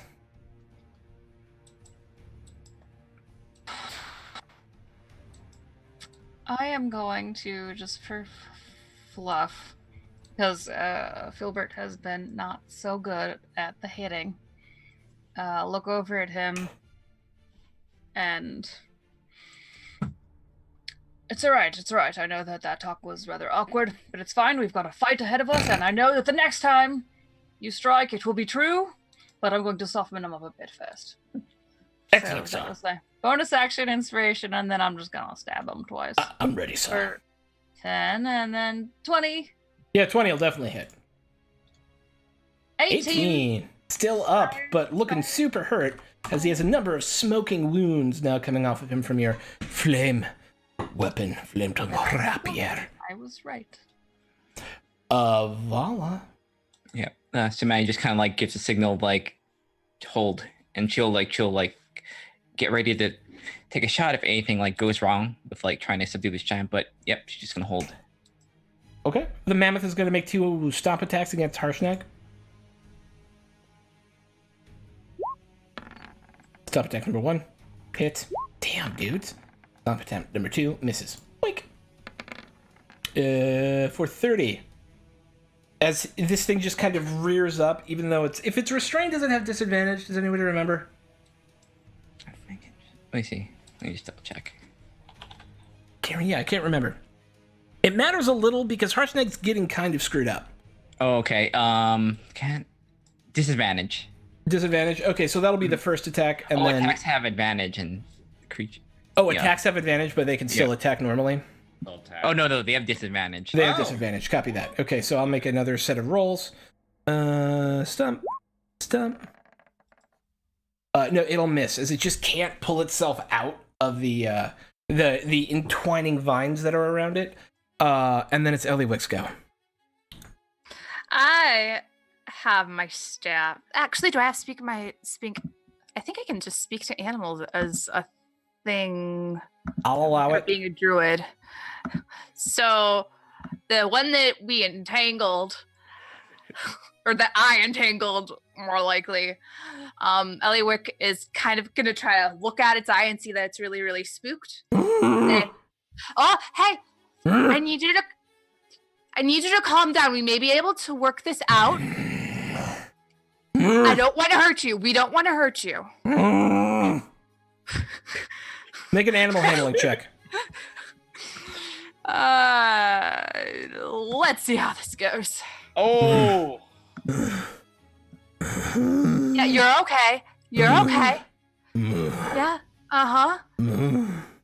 All right. Are we calm? Nobody's hurting. You see Eliwick literally talking to this mammoth, but you don't see the here. You just hear.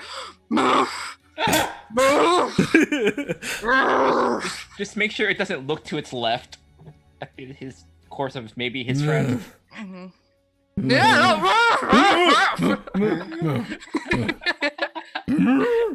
And he looks really angry that he's restrained, though. Can I cast? Yeah, always. You can Entangle? always go. I drop a spell. Yeah. You're not going to hurt us, right? You can. Okay. I fall off his ankle. Okay. They fall off, and he just kind of sits there. Okay. I kind of go up and I very hesitantly start to pat him on like the flank. Oh yeah, you're not so bad, are ya? Oh yeah, it's okay. It's okay. We're gonna take good care of ya. Oh, that was a really long turn, but nicely done. Frost Giant is going to put an axe in Lawrence's chest twice, if possible. Okay. We went from all cute to this guy's still trying to murder people. So it doesn't have advantage, so that misses. And then one more time. Oh. 26 will hit, though, for 25 more points of damage. As again, you definitely dodge out of the way of the first strike, but the second one this time takes you in the legs, nearly knocks you over, but you're able to keep your feet. 25 points of damage. All right, math Sandreed. calculator. And then Harshnag looks around. Oh, damn it. Can't quite there. Gross. And then Filbert. 7. Yes, Filbert. Sorry, I was still you're mathing all fine. that damage you did to me. It was only Going- 25. That's almost a whole number. Showing the Okay. team bloodlust. So It's base Filbert, 5. Filbert Yes, sir. was just inspired, by the way. So I let's feel see quite how- inspired, sir. He feels very inspired, and he feels so inspired that he's gonna. Tink! Oh. What is your inspiration I'm die? gonna roll the inspiration though. Is it D8? Yeah, It's worth a roll. it's possible. It's possible. And with your inspiration, Ha! Filbert strikes true For and 11 slashing smites damage. the mighty beast. He looks over at you and goes, "I've got it, sir." And he goes, "What?" And the frost giant falls. And here at the end of combat, having intercepted messengers running from somewhere to the large army moving towards Gorna, we're going to take our break for the evening. I need to turn on things somewhere. Studio mode. Right. So my computer got wiped a little bit ago, and so I'm still futzing with controls, but we'll be right back. That wasn't actually that bad. Okay, we love you. We'll be right back. Bye.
And we are coming back. And we are back. Good evening, everyone, and welcome to the second half of tonight's episode of the Liberation of Geoff, where we have liberated the lives of some giants and liberated a mammoth who was, being ridden by a giant. And so we meet our party now, having intercepted a patrol of giants seemingly on their way to the large giant army moving towards the capital of Geoff, Gorna. What happens next? Is anybody almost dead? Because I have some healing to do. So do I. Also, Harshnag, are you okay? Ow. I'll be fine. It's fine. I'll be fine. Okay. Fine. I turn to the mammoth. Hey, Mm-hmm. I'm very little, as you can see, but you're such a good mammoth. Oh. Mm-hmm. Mm-hmm. This guy saved my life over here, and I don't know. Yeah, I mean, he's a really cool guy. If you want to get to know him, like, you're a mammoth, he's an ice person. That means you. This is an awkward conversation. But it's not. Yeah. Mm-hmm. I mean, he could use a ride. It's your choice. You can go or you can stay. Harshnag kind of eyes it. Eyes you. Eyes it. You don't saved want to my use it life. as a pack animal? Something? I mean, you saved my life. It's the mammoth's decision at the end of the day, but you two talk. Harshnag will come over to it and kind of tentatively start petting at it. Good boy. Good boy. What are the rest of you doing? I don't know. Let's I'm rummage just around. checking if anybody needs healing. I guess. If not, then I will step away and tend to my own. Thirsty. I guess. For anything, intelligence on them. Yeah, absolutely. So this front one was carrying a bunch of stuff. A bunch of that random ass giant crap that's like, there's like a cracked bell in there, 2 enormous moldy wheels of cheese, like 5 dead sheep in one of the pockets, and a large giant-sized scroll that is rolled up and sealed. The seal has what looks like an octopus on the front of it, maybe? It's like a roundy top with a bunch of tentacles coming off the bottom. Oh, or it looks like those things that we saw in the bottom of the cube. Or like one of those things you saw in the... Yes. Ugh. Okay. Yes. Now let's break that thing open. It's ours now.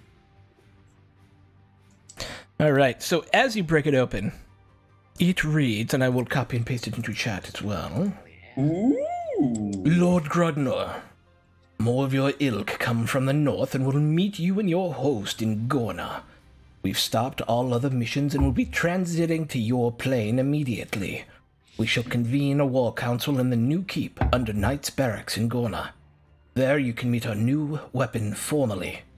Ask these messengers if they've spoken to anyone, and if they have, kill them. They have disobeyed me. Carthax and Avaxes. Just. Yeah.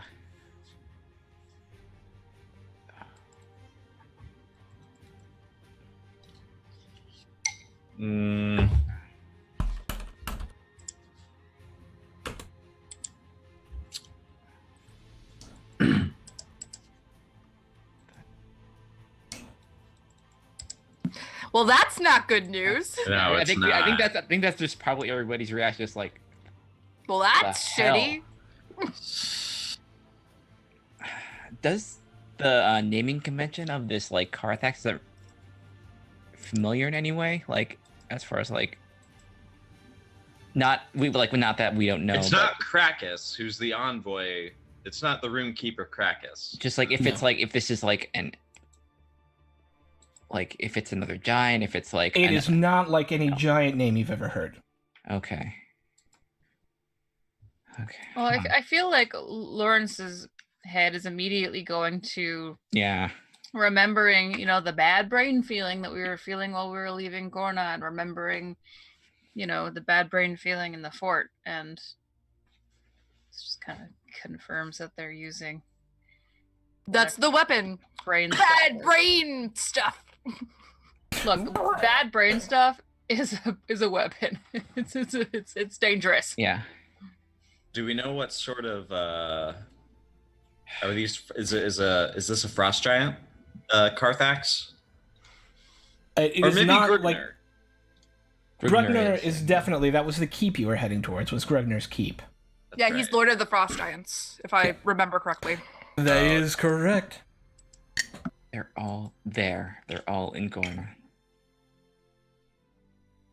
Okay. Can I turn to our gnomish companion? Hey, Hey, how's it going? Howdy. gnome. Do we still have blah blah blah blah blah the craftsman who is so good at making those explosives to dig deeper in the mines? Yeah, yes. We definitely have that person still. He's, well, person. Yeah. whose name I don't remember, and you should name because it's your city. Just saying. Give him a name. Bob. Bob! No! Bob Bomber. I hereby veto that name. Anyways, yes, although Sorry, I'm really hasn't bad been with using names. them for mining so much recently. I turn to everybody. Would there be a way, because they're all mating in one place, to try to get as many innocents out as we can? They'll be all in the same place. Get everybody out of range. Blow the place up. Getting them That's- all in one, killing all of them at once sounds. Are there enough explosives to do that? We can try. I'm not It's an expert. underground.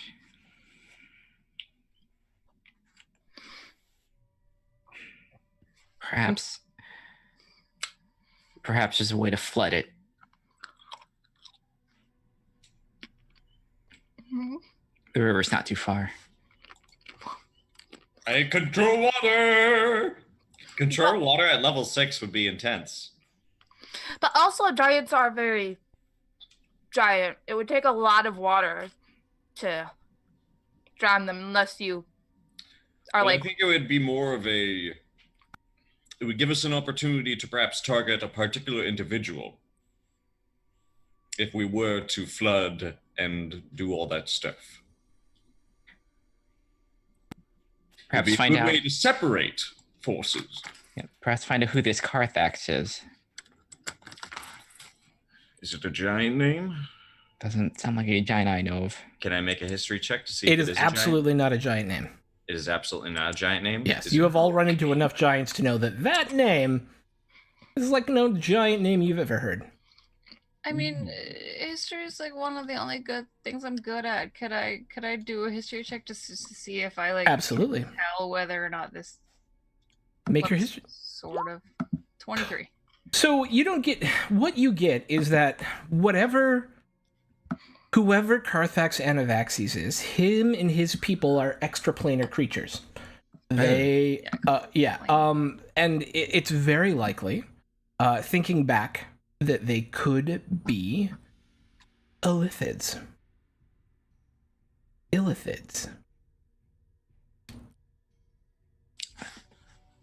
Because you know that they tend to work in groups on ships, essentially, that travel around the planar world. And if they're transiting, it means that whatever missions all those ships are doing have stopped, and those ships are transiting to Gorna.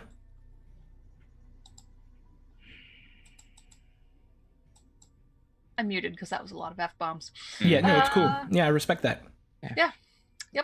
Yep.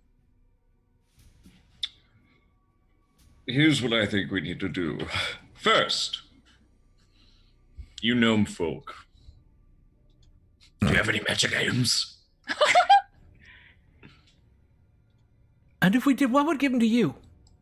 Because we are the heroes of this land.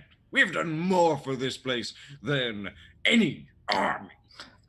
Standing army, Geoff. Y'all like to didn't do imagine. shit for us. We've been fighting tooth and nail for the last 3 years. You come here asking for our magic weapons with your Ludwig? No. But what if I told you we were going to kill Goody Mantle and stop this weapon from ever being used? Personally, because it's a person thing. Go do it then. You don't start by insulting someone. That is a rather. He has bad social skills. I apologize. At least I'm honest. At least I didn't sneak around and try to steal everything. What? Who tried to sneak around and steal? What are you even talking about? I'm just overwhelmed. That's all. Oh. And my friend died a while ago. Who's the bad guy now? No. Who's the bad guy now? Just trying to make sense of everything. Oh no! I turned back to the. I don't think I've seen Rolf this emotional ever. Oh. Rolf! I'm going here to be the asshole. I feel out of place. Oh. I'm gonna turn to the gnome. You must have such a weird time. I'm seeing that. What? I'm happy to take you there and talk to the first dagger, but I don't think she's going to give you our magic weapons. Well, maybe we can show them this information that we found on these giants, and maybe we collaborate on some sort of plan. It's a good opportunity, all of them in one place. Aye. We don't have very much time. We're gonna move. Yeah. Can we go home? Yeah, let's go home. Harshnag will look up after petting the mammoth and go, I've decided to name him Ludwig. Harshnag, there's some sheep in the dead giant's pack. Oh, really? I could use a snack after that. That's good. Yeah, thank you. Does anybody need healing? Because I have a big ring of spell storing that I can just boop, boop, boop. Or are we going to take a long rest again at some point at this gnomish place? You just took one a few hours ago. I used 2 spell slots. I need them back. How dare it? My level 1 spell slots. I cannot let them go dry. I feel like Lawrence probably needs at least a little bit Yeah. of healing. Yeah, I was actually about to walk up to Eliwick. If it's not too much trouble, I've got a bit of a could you with the that'd be all right. I got you. You have been so nice, and you have been so. And of course, I will heal you because I am a good person, and you are a good person, and we'll just. While you're healing me, I'm gonna look at the mammoth and look at Harshnag. I think Toodles would have been a better name.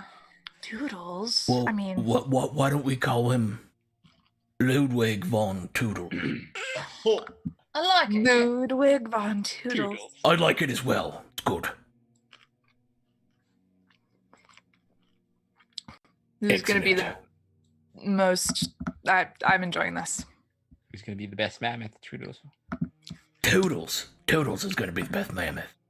Oh, Doodles. I don't know why I didn't make Frost Giant Southern. Boy. I love it. From now on, Frost Giants might be Southern. We'll find out. All right. So, we are heading back to Cairnsmore. Just imagine like Harshnag has that energy of like those giant muscle men with like a Pomeranian. It's that energy I think I feel like he has. I love it. Yeah. Hey, can I? No. Okay, what is Maybe. your health right now? Can I know everybody's health that has taken damage? You can look at them and ascertain how beat up they are. I will. Because I literally have 5 mass cure wounds and 3 prayers of healing that are free right now. Oh. See Paula and Maddie are just like spotless. Just like Harshnag Yeah, will she clean ended up. I'm just gonna do one master. Yeah, I'm the wound. only one that was stupid enough to really get. I mean, we had to subdue them. Like, I can't. It's a hard job So to like subdue a 16 giant. to anybody who needs it, including Harshnag and the mammoth. Yay! Cool beans. The mammoth needs it. Mammoth! Ludwig von Toodles, you are now healed. Yeah, back up to 63. Yay! Let me know and I'll pop another one. Shall we head to Cairnsmore? Yes. All right. Over the course. Oh, go ahead. 70. Sorry, I lied. Okay. Dare you speak such untruths? I don't care. It takes most of the rest of the day to get to Cairnsmore. You begin to climb up high into the actual mountains of the Steric Mounds. Here, larger peaks kind of arc off into the distance. You're definitely in mountainous territory, but the higher peaks are definitely further to the south of where you are, and you can see them reaching the clouds, and in some places above them, snow-capped peaks where giants dwell, or at least dwelled until the entire army decided to march out of there and then down to Gorna. But as you reach this giant cave opening that once was full of gnomish architecture, arcing back for 3.5, 4 miles into the heart of this mountain, you see a scene of utter devastation before. There is broken siege weapons like ballista and catapults. There are just rotting corpses of giants and gnomes laying across the field. And he goes, sorry, we haven't had a chance to clean up yet. He goes, we gotta go pretty far back into Heavens, are there any dead that I can try to save? Any no. dead you can try to... They're dead. I will bring them back. I mean, you can try. Sure thing. Let's see. I have Revivify. So that's 1 day, right? Oh, that's last minute. Oh, yeah, no. Yeah. And any Oh wait, no, I don't have anything that can bring anybody back to life. I think. Oh no, I took a long rest, so I didn't readjust my spells. All right. I could raise dead. If you How want about we don't do that, please? how about if there's anybody Oh god, no, I can't play God here. I can't be like, oh, who's the most important here that needs to be brought back to life? So are we not raising Everybody. dead? I just- renege that Okay. until I see something that I really need to bring back to life. Okay. I was about to say, if you serve Luthic, you should know better than anybody the precious nature of life, and you can't make it unnatural. It's not right. You're talking to an orc who thought about bringing back Avala's dead parents to fight for him. I know. I mean, look. I mean, it's maybe for survival they didn't do. I mean, look, this murder team. Murder term. Okay. We'll find out. I'll just keep an eye out and see if anybody needs healing. All Because I right. still have Mass Cure Wounds in my spell ring. Okay. I need that later. Sweet. Making your way into the cave. It's cave is the wrong word. It's too small of a word for this construction, right? But as you begin to move through, you see destroyed buildings, places where it looks like giants had been literally carving holes out of the architecture for miles in order to get at the gnomes who were hiding further in. It's interesting. Above you, you see smaller, sort of like gnome-sized holes in the ceiling here and there. And Hotspur will actually point up at one and go, we've been digging up there for years. We just pop out wherever we wanted. And we were to try and sap them a little bit here and there as we went through. But it was, you could see, inexorable. They just kind of ignored the losses and kept coming.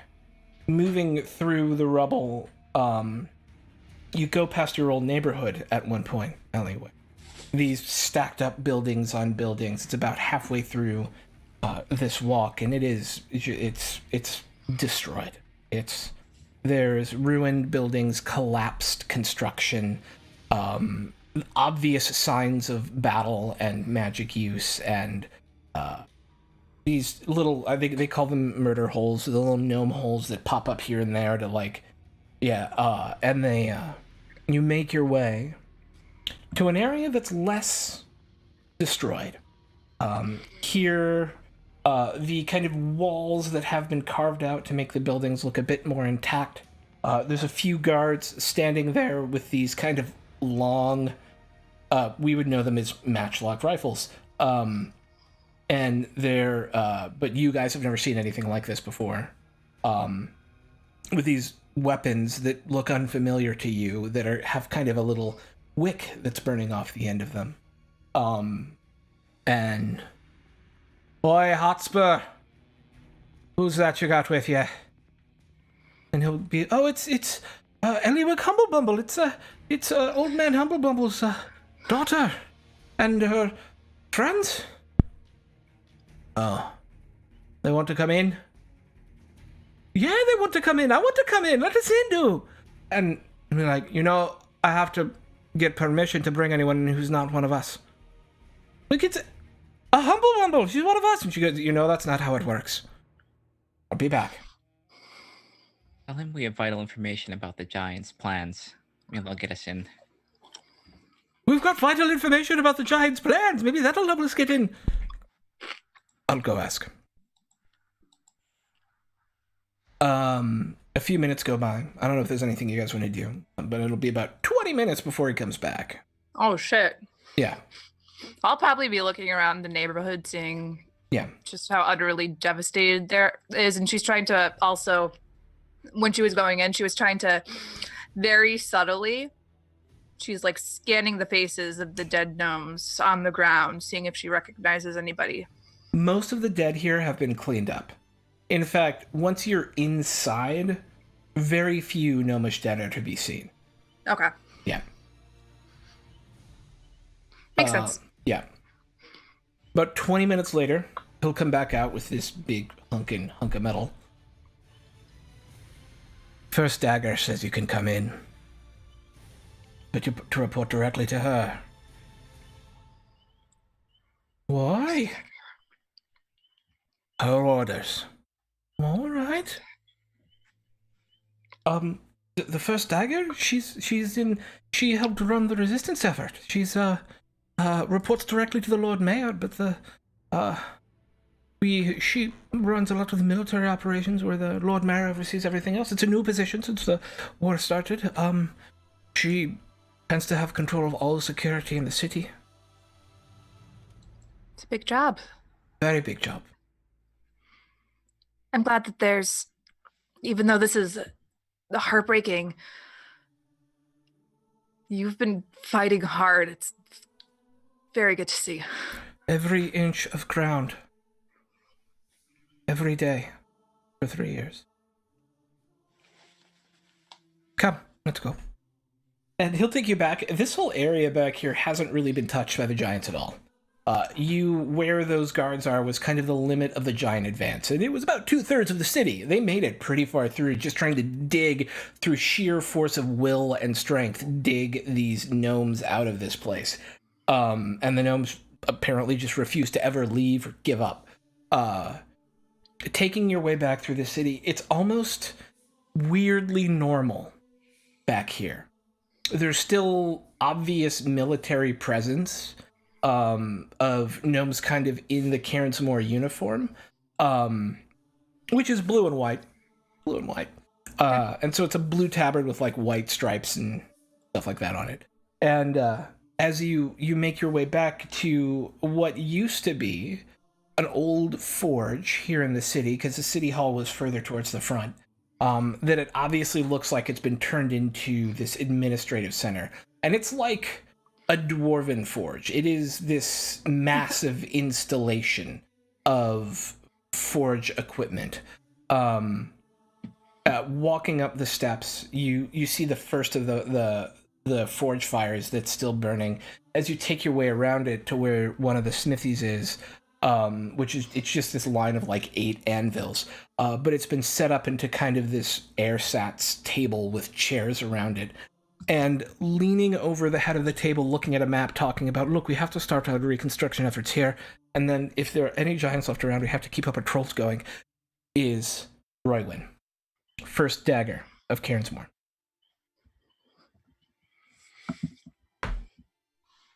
Wait, just a second. Yes? I need to check my notes real quick. That is the name of the person. Yes! Okay. Okay. Okay. So Ellie is going to absolutely freeze when she sees her. And just starts silently crying with her hand over her mouth. And just gonna stand there. She'll look up, see you, and just stare coldly.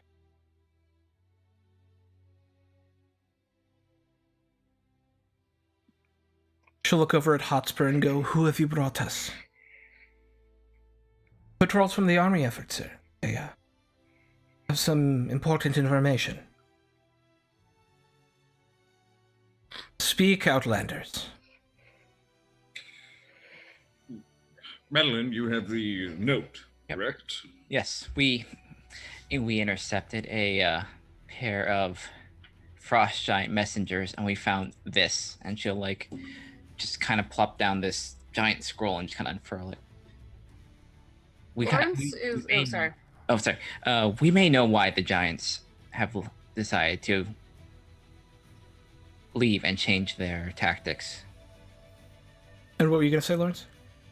Oh, I was gonna say Lawrence is looking from Eliwick to the person because he had been like kind of stepping back to make sure that Eliwick could talk because this is her place. But then seeing that she's freezing, he was gonna jump up and join Lady Madeline with the. Okay. Talking. Yes, and I'm Sir Lawrence Andrew Wells of Gorna, and this is Lady Madeline Arkenwald. Greetings. And We mean you all the respect in your hospitality and letting us come to your magnificent cabins. You come from the Allied armies. Yes, indeed. You're 4 days too late. Too late for what? What did you just walk through? What sort of weapon are they talking about in here? In our experience, it is a intense aura of control over the mind. It brought my clan, Great Orcs, to their knees in servitude. They had no personalities, no individual warrior spirit. You know, we had orcs here. They would sneak in at night. They used them as infiltrate. They would steal our children, our elderly, and use them as food. But I continue to let you speak as a mercy. Perhaps someone else should be your spokesperson at this table. Eliwick, at this, is still kind of tears streaming down her eyes, is going to slowly walk up to her.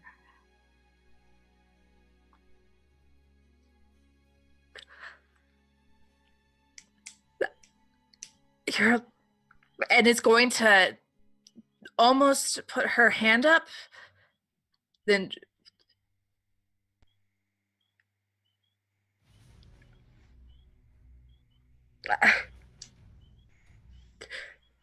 I was sure you were dead.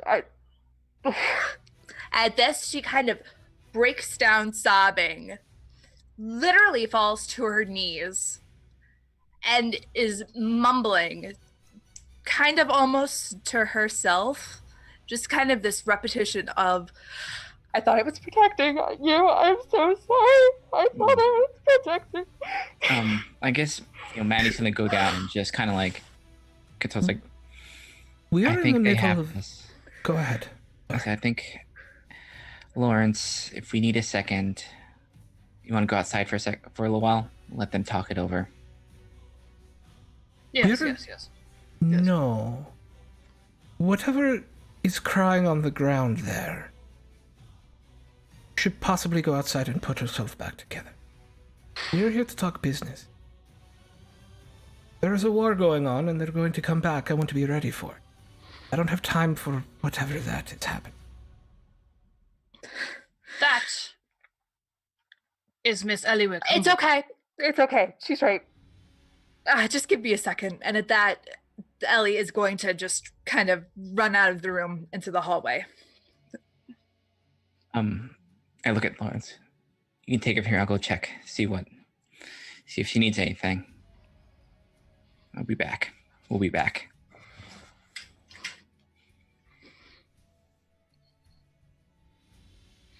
I'll follow after her. Okay. I'll remain. So, Lawrence, you come A from the army. wise and powerful leader is merciful as well as strong. It is a mercy to allow her to go and collect herself, is it not? And she's letting me live. That's something grand. I might not know all of the ways of your people, but I do know that Miss Ellie is probably the best of all of you. And it is a mercy that I am allowing you to talk to her like that. You've got our information. Do with it as you will. Feels like a walking out moment. Are you walking out?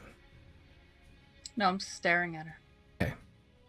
We intend to stay and recover our, now our wits after you've made someone cry. And tend to aid you as best we can while we're here. Luthic's blessing. I don't care about your gods. Look, I can put you up for the night. This information is useful. I thank you for it. All right. Go talk to the porter out front there, and he'll find a place to put you up. And with that, we'll cut to Madeline and Eliwick. Yeah, you just see me. I just kind of like slam the bomb against the wall. Like, stand much more that sick of them trying to question. I can only take so much of that. Like, are you gonna be okay? And she's going to start laughing. Like, she's crying, but there's almost like a weird joy in her eyes. It's really weird. Mm-hmm. She's alive. It doesn't matter. I thought she was dead. No, I'll be fine, I promise. It's fine. We don't have to get along. She could hate me. It's fine. She's alive. Safe. And at that, she's just gonna kind of like break down crying again. She's leaning on a wall, and she has her face in her hands is just like shaking. And yeah, man, he's just gonna kind of go up to you and just like, they don't know what you've been through. You've done so much for the army, for everybody here. I don't think we would be where we are if we don't let them question you. You had your reasons. They weren't good reasons. I can't change the past. I can't change my decisions. But you're here now. And you're doing what you can. And that's all we can ask of you. Thank you. Thanks. I promise I'll pull myself together. Don't worry. We all face hard things if we go home. If you need a moment, I can sit here, or if you need a moment, I can. She's gonna you'd be better with strategic planning, I'm sure. I just needed a minute, that's all. Okay. Lawrence and Rolf. Mm-hmm. Are you, so I want to make sure, just to kind of close out your scene a little bit. She said, you can go talk to the porter, and then we cut. Do you have additional things you want to say to her? I don't think so. I think that I will consider that as being dismissed, but stand tall and walk out. I want to get an insight check. And strong. Yeah. I want to understand what exactly is her feeling towards my Bumble. Yeah, make an insight check. I did not think to do that. 16. You may also make an insight check, just because you were like, what is she thinking? And you didn't think to actually do the mechanical lever pull. You can absolutely make. It's fine. I wouldn't have, because Okay. Lawrence is just purely like insulting Ellie. Are you fucking kidding me? Okay. Not enough Yeah, thinking. So, on a 16, a siege mentality is a hell of a thing. You put enough people together for long enough against a deadly enough threat, they're going to consider themselves the only people who are safe. And everyone else automatically starts as an enemy. Doesn't matter how close they were. Doesn't matter if they were family 3 years ago. If you suffered an intense trauma and suffered it with this group of people, those are your people now. And so seeing someone from her past, you do get the fact, it was pretty obvious to you that these two people knew each other. Caused Kind of her, obvious. yeah, to be even harder to protect something. You're not sure. She's protecting some other emotion, but it's hard for you to know what. You didn't roll high enough. But she definitely put on additional emotional armor when she saw Ellie. All right.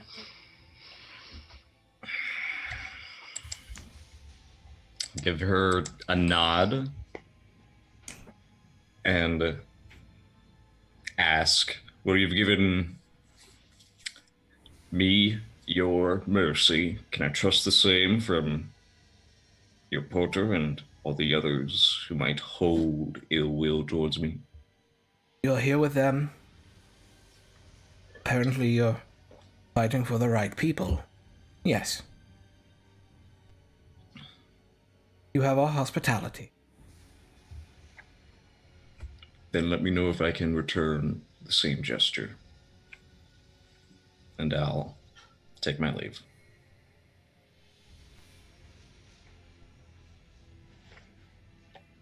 As you two finish your conversation, Madeline and Ellie, because of narrative perfection, Lawrence and Rolf walk out. Oh, hello. Yeah, you just see Madeline kind of crouch down where Ellie just kind of like has her head in her hands, as I'm guessing Madeline is starting to like stand up, I guess. Yeah. Howdy. How are you doing?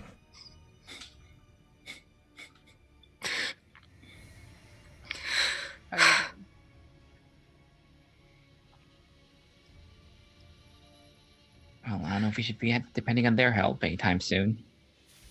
They're going to let us stay the night at least. No. Unless you don't want to. No. We can just leave all of these. No. I think all of you are under a quite understanding. I've seen terrible people before. I think I understand. It's not our business if you don't want us. No, it's when I left here, I left because I thought I was protecting somebody. I wasn't really. I was making their choices for them. It was a cowardly move, and it was a really wrong choice, and I'm paying for that now. But I promise you that these people are the most loyal, the kindest, and the most genuine people you could ever come across. Just because we're strangers,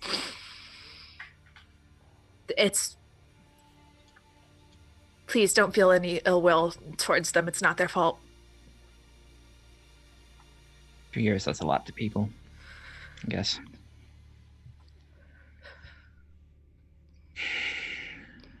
If you insist, I will rein in my emotions as she did.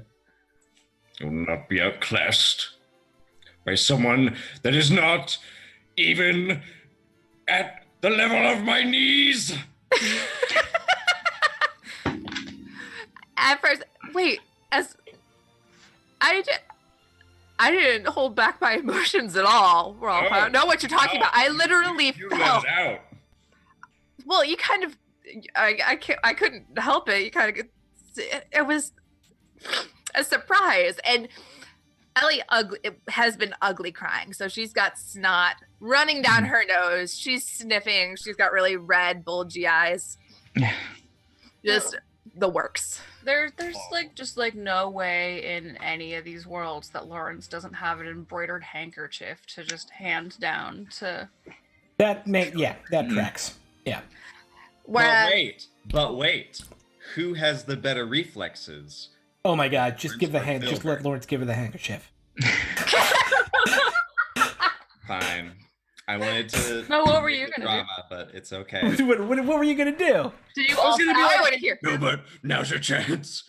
Show Avada how righteous you are. Oh. Oh, okay. Yeah, I'm like.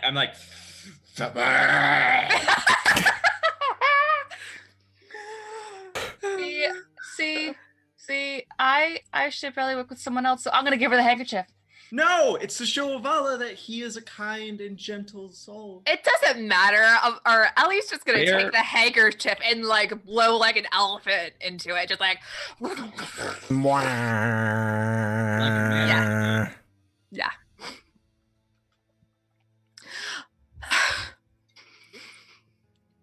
Okay, so we're staying. What's going on? We have one night. Check with the porters, I guess.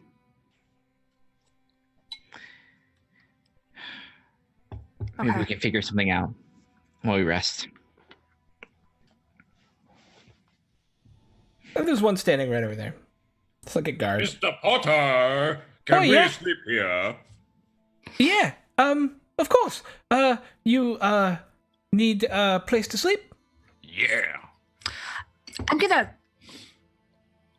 I'll be right back, you guys. Make sleeping arrangements. And Eliwick, now that she's a little bit settled down, she's Mhm. going to go back to the door and kind of knock on it very hesitantly. I don't know if you just go in or if she's just.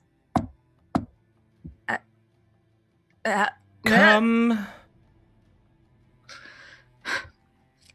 She's kind of gonna open the door and very, like, almost sheepishly closes the door and leans back, standing straight with her arms behind her back, but still looking at the ground. I'm sorry about that. I've never been good at keeping emotions inside.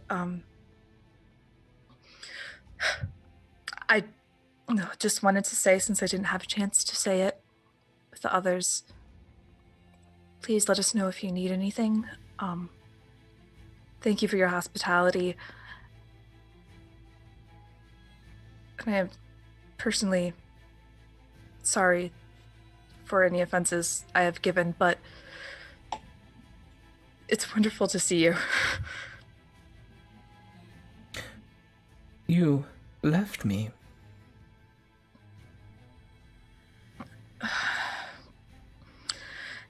I know I didn't give you a choice. I'm sorry.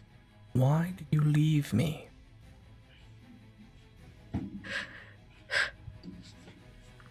I thought your family was about to throw you out. It was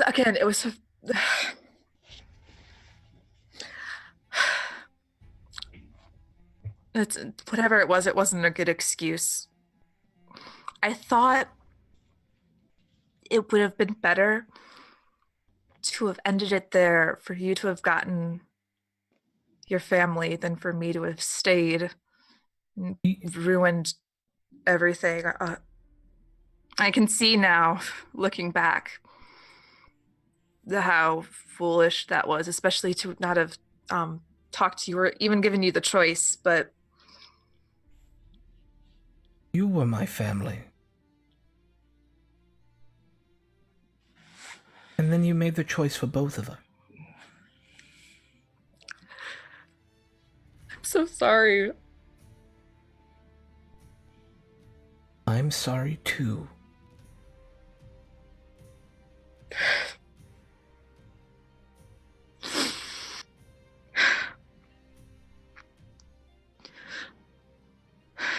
What is it you want from me?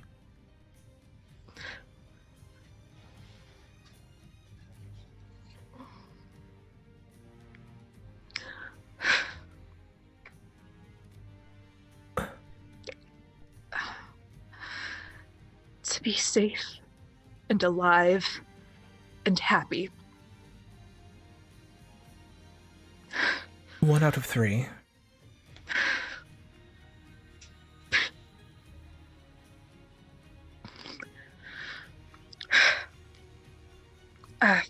As I said, thank you for your generosity.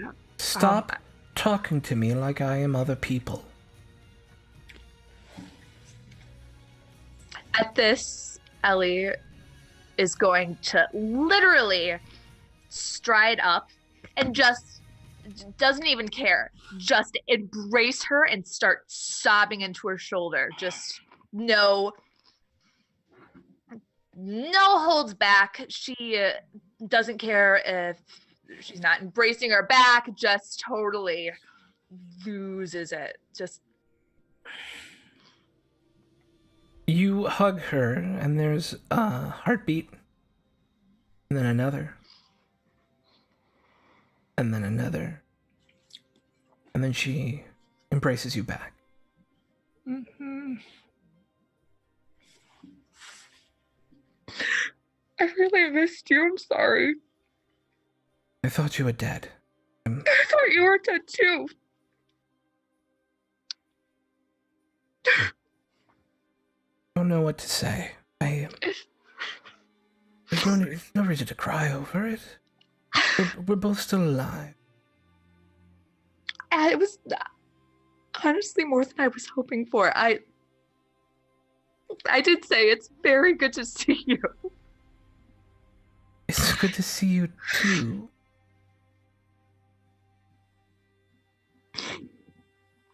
I don't know what do you want?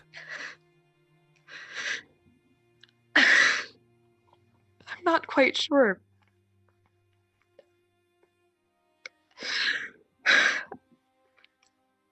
I was sent on a mission to try to figure out what was going on with the Lord of the Frost Giants. How did I even get here?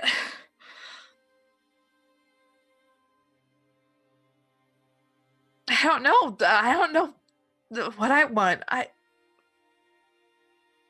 For now, you're here. I'm here.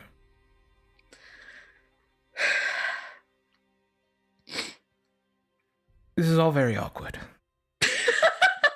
She's going to kind of lay her forehead on her forehead and just kind of take a deep breath.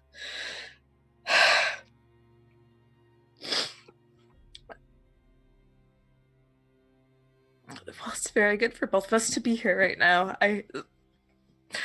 Shut up and kiss me. As she literally just embraces her, just full on face smooching. It's happening. This is Ellie Wick has been waiting decades to see this woman, thinking that she's been dead. And I kind of want to leave that as like a fade to black because that's Fade to black. That's perfect. Maddie Rolf Lawrence. Yes. Team shipping it. Team screaming at you in chat. This backstory, you've seen me literally crying. This is how attached I got to her backstory. Oh. Okay, go on. I'll be. These beds are tiny. How do you expect me to sleep here? Put 2 of them together. Maybe you can sleep on them. Yes. At least 4. they are tiny beds. At least 3 probably are going to be required. We have accommodations for larger folk than ourselves. There's a hostel down the way, and we can put you up there. It's there's a great cook there, and we can give you some nice food. You look Honestly, shaken. everything's fine. I'm not going anywhere that far until we've determined whether or not that horrible woman is going to. You mean the first dagger? I don't know what that means. She was our ward leader. Well, that's fine, but she was horribly rude to my friend, and I'm very unhappy. You know that story? Heck no. No. I don't need to. She was mean. Indeed, I'm sure she was. She is very professional. There's professional and there's cruel. All right, let's see these bigger beds. I'm sorry to hear that she was cruel to your friend. Over here, and it's literally an inn. Like, it is an inn carved out of rock. It just happened to be far enough back that it had not been destroyed. And so there are definitely human-sized accommodations. Everybody can get their own room, sleep in an actual bed. You smell like cook fire and ale, and it smells pretty darn great, actually. Fine, I'm waiting up. It's up to Ellie when Ellie comes back. If you're waiting up for Ellie, you're gonna be No, waiting it's a gonna be long with time. If I'm waiting, you know what? I try Same. to wait. I try to wait up, and then. Yeah. The rest of the night will pass, well, uneventfully for 3 of you. It's a good night. It's a good good night. Yeah. Yeah. Can we know, Madeline and I, whether or not our 2 squires try to sneak off? I mean, they're fine. You two should have this conversation. This feels like a conversation you two should have. You seem.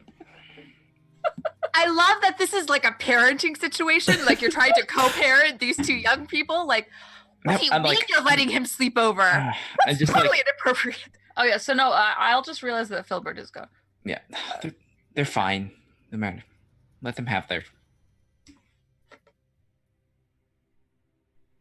Something what? wrong? Uh, What about?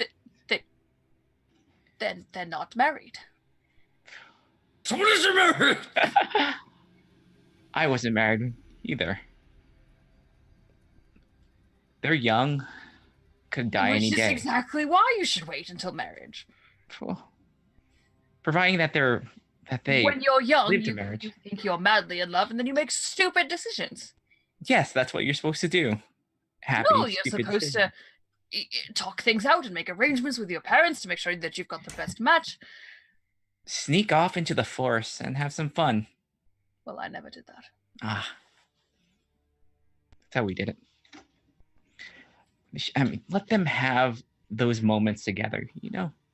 You don't have very many, especially now.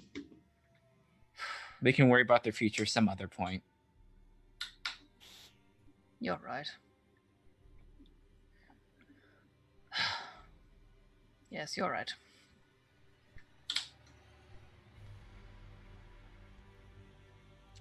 I just don't want him to hurt her feelings or anything. Oh. I don't think that's going to be an issue. All right, yes, she's very resilient, yes. That's what I worry about sometimes. I was And like the- her. Oh, I'm sorry, go ahead. I said I was like her age. Just a lot of rage, a lot of anger. At least she has something else that she'd be proud of him. I've talked with her. He's like His eyes her get real point. big, like are we edging into details I don't want to know about my squire? he's providing some peace to her. more than any of us, I think, can do. Like, she's so angry. She's so. Filbert's a good boy. I wouldn't worry. All right. You've taught him well. Don't worry. He's an honorable boy. She gets some sleep. They can take care of themselves. Yes. Yes. And then Lawrence will go to his bed Mm-hmm. and then try to stay up for everyone and fail and go and fall asleep. Like Well, a probably few like weeks. head on the wrong part of the bed and snoring a little bit. Yeah. Maddie just takes her bedroll on and just sleeps on the floor. Okay. Rolf, any interesting bits for the evening? Just chat with Luthic. Yes. That's not what Luthic sounds like, I'm sorry. Hey, girlfriend. Hey, girl. Hey, girlfriend. I'm feeling sad. Oh, You need some nail painting. I don't know what I need. Are you going to do a little praying? Yeah. Do a little praying. Aw, what are you praying about? I don't like being on the road. I mean, I like the fighting a little bit, but these aren't my people. I'm not leading them, only.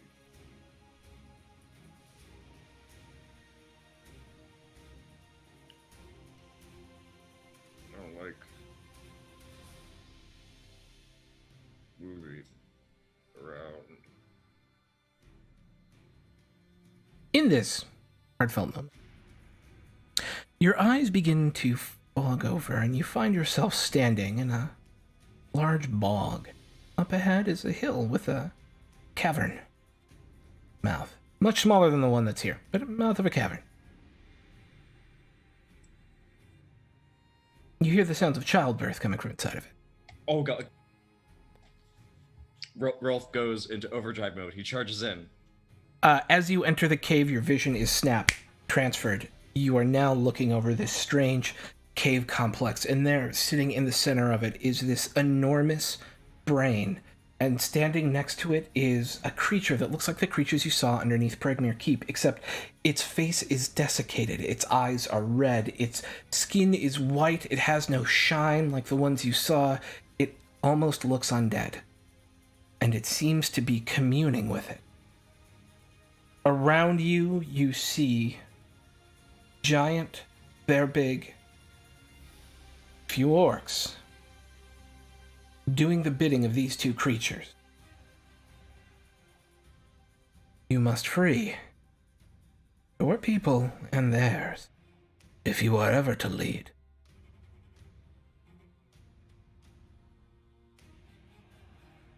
You told me to sacrifice.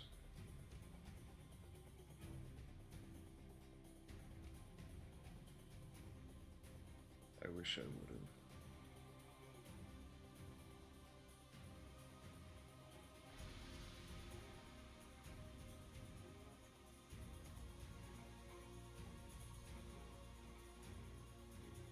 And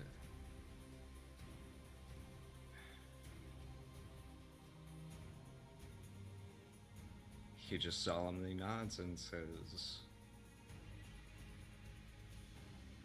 keep doing what must be done.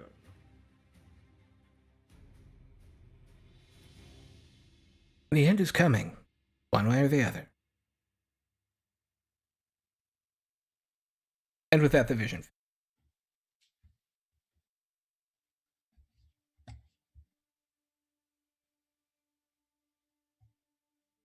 And the rest of the night will pass uneventfully. For 3 of you, 5, well, for 3 of the 7 of you, for 4 of the 7 of you, 4 of the 8 of you, yeah, it'll pass uneventfully. 1, 2, 3, 4. Yeah, for 4 of the 7 of you, it'll pass uneventfully. As you wake the next morning to the smell of frying bacon and eggs, fresh tea, and breakfast ale. And the three of you who are in the inn actually hear singing coming from down below.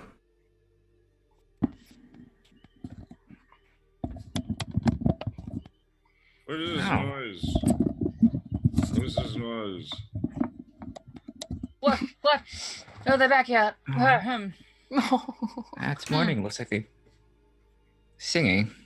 Ellie, you should feel free to enter at any time you like. Oh. But we will keep the focus on these three until such time as you choose to enter. I feel like both of them are probably eating bacon with tea. They're already there. They're where the singing is. They're eating Okay. breakfast. They're awake. As you come down, you see Ellie, and I forgot her name because I'm a terrible dungeon master. Roywin. It's Roywin. Roland, yeah, thank you. Yeah, Rowan. Eating breakfast downstairs. Oh, you must be one hell of a diplomat, man. Ellie. She'll smile. I kind of lean against Ro a little bit. I'm like, you just gotta know, social skills and the right thing to say. I'm a very persuasive person. Yes, it was her speaking that was persuasive. Mm-hmm. Okay. I see it. So this is the first dagger. Lady First Dagger. These are my friends who I've been traveling with. I told you a little bit about Rolf. Yes. He is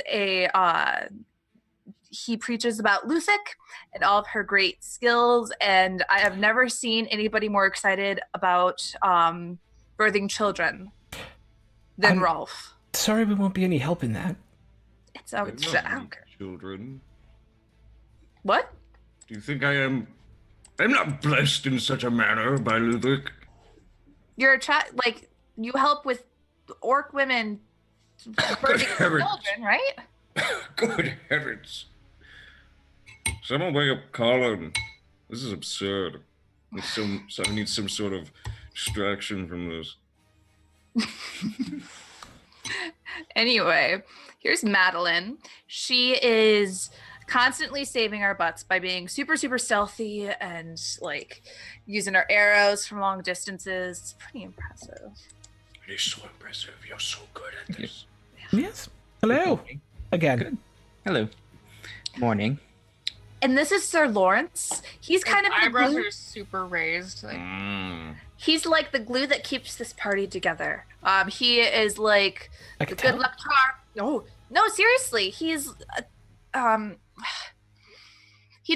he's really, really good at keeping everybody on point and working together. And yeah. Good morning, guys.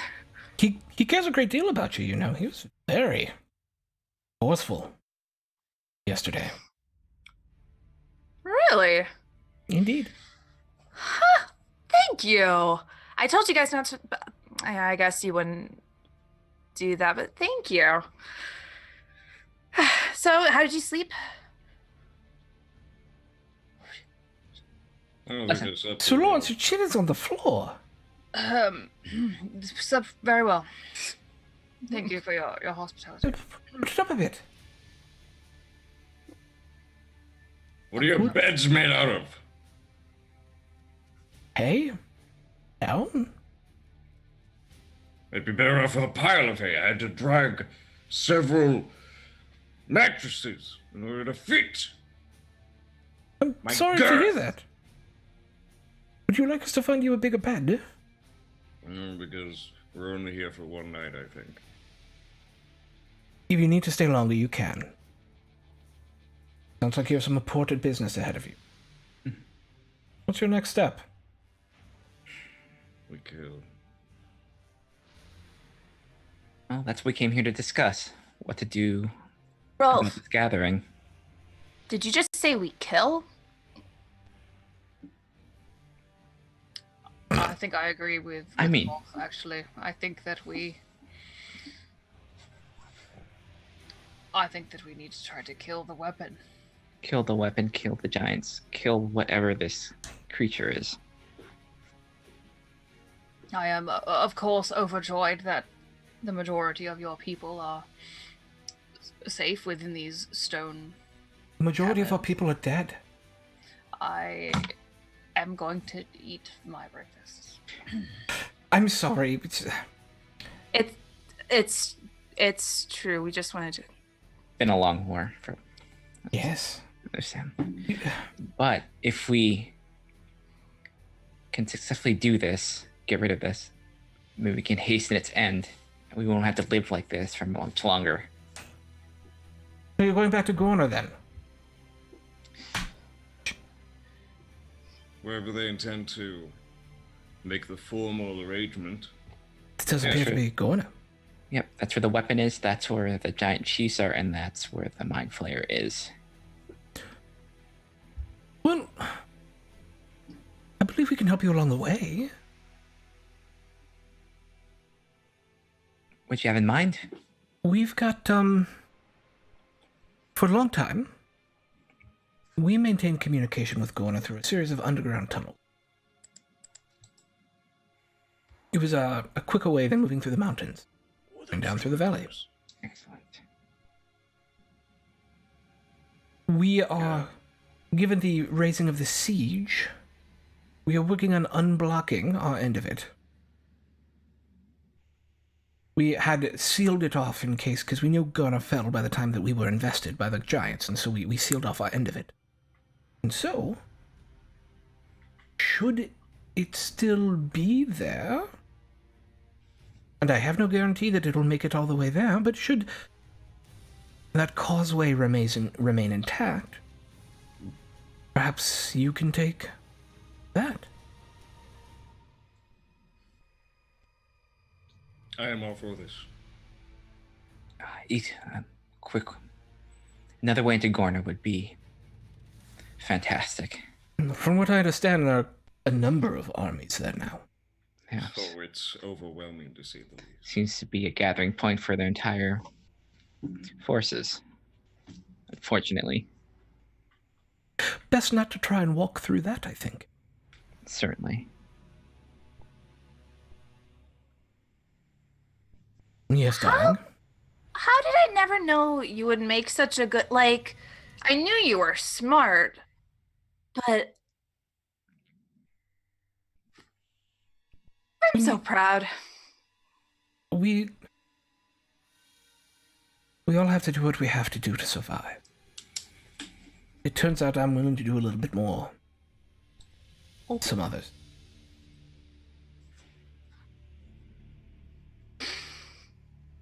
Literally, Ellie, this whole time, just has, like, hard eyes. She is in the best mood. It's...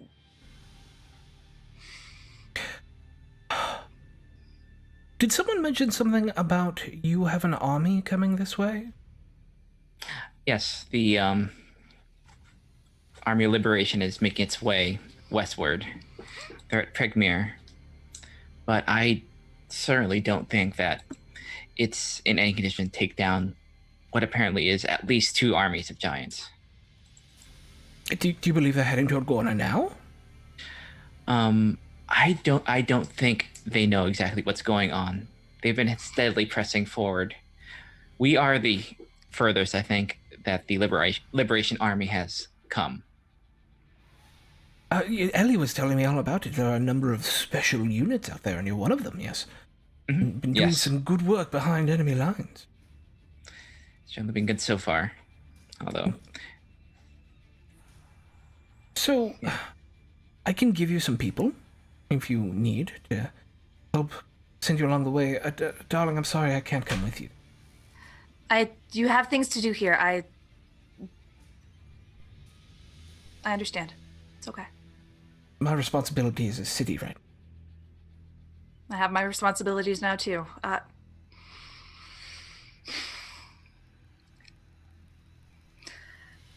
By the way, I don't Yes? know. Have you ever heard any gnomish stories about, like, mind flayers? I was trying to think of anything that I knew about anything like that. I don't think there's any. Is the library? Are there any books or schools? I do know something about this. There was an attempt about 3 months ago. A ship appeared directly over the Great Anvil, the size of one of the human sailing ships. Out of it came these gray-skinned creatures. We didn't know what they were at first. They came to attack. They immediately tried to attack us, and it was one of the few times that anyone had made it behind our lines, and we didn't know what to do, but we were able to take down the ship. I think they thought if we were taken by surprise in the rear, then perhaps they would be able to gain some advantage. I understand now that they are aligned, perhaps with the giants in some way. Suffer a cost. A number of our best agents were, well, they used to have brains, and now they are empty-headed. More empty-headed than before, anyways. They are creatures that attempt to control the mind. If they cannot control the mind, they eat the mind. We believe that they have cross-dimensional capability. We were able to do significant damage to their ship. You can see we have these new firearms. I don't think they were expecting that. People always underestimate gnomes. Yes, but it was we had to besiege the anvil itself. They had created a foothold here, and we were able to nearly shoot the thing down before they popped out of existence again.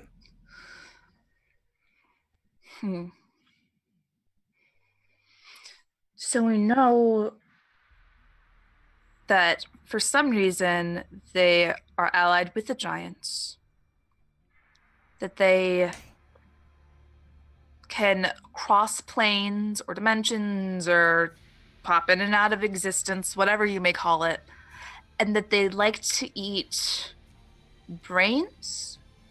They like to devour minds. And they will either do it psychically, with their mind beams. Powers. Yes. Or with those tentacles underneath that hood of tentacles. And it bores into the skull, and through it pulls out the brain of the victim. Yes. Of the great brain. Oh, I'm sorry, what now? The large brain. I mean, it would stand to reason. The one we saw. Remember, Lawrence? Oh, yes, the artifact. The one you destroyed. The one in your vision, by the way, was like actually, 5 times It bigger than wasn't that. It wasn't that one? No, this one was like 5 times bigger. Oh. Yeah, that was like a baby brain. Lawrence, I'm sorry, what were you saying? I was gonna say, regardless of whatever it was that you end up asking, Lawrence was somewhere else in his head. Like, they're talking about the important stuff, but I'm preoccupied. So you say, Lawrence, oh, yes, what? Brain? We're back on the topic of these illithids, the large brain that they grew underneath that keep, Right. fortress. It was formidable. Yes. Could not get within a radius of it without falling under some sort of control. And do you believe it's connected to these mind flayers? Oh, I know it. Certainly not the giants that are doing this on their own. What if the giants are merely pawns in some larger game? I thought that. If That we're would making a make- formal introduction, then it only means that the mind Yes. So these giants, bless you, Lawrence, Yes. are going to be. He pats in his pocket and his handkerchief is gone and Oh no. got his I pull out a really No. naughty handkerchief.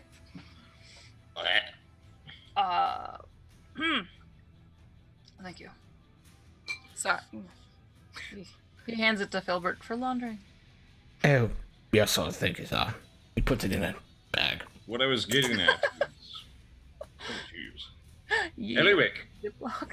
that's awful. Oh. It was a very emotional day. I apologize. I produced a lot of snot, apparently. Well, we should know that we all felt it. Yes. Right before we escaped, we felt the immense pressure that this illithid brain can put out. I've seen it, the vision that Luther granted me. Really? Yes. You saw the brain under Wait, what? Gorna? I believe so. What else was in your vision? If you One of the flayers, the illithids. Very ugly. Hmm. Maybe that is the weapon. I imagine so. Well, it all comes to the point, why would they do this? What's the point of all this besides domination for eating minds, I guess? And They're why not- specifically the giants? Because they're easy to control. They're powerful. They're powerful. Fig. Put them Formidable. together. The bigger question done. is why now? Geoff has been under giant control for a long enough time.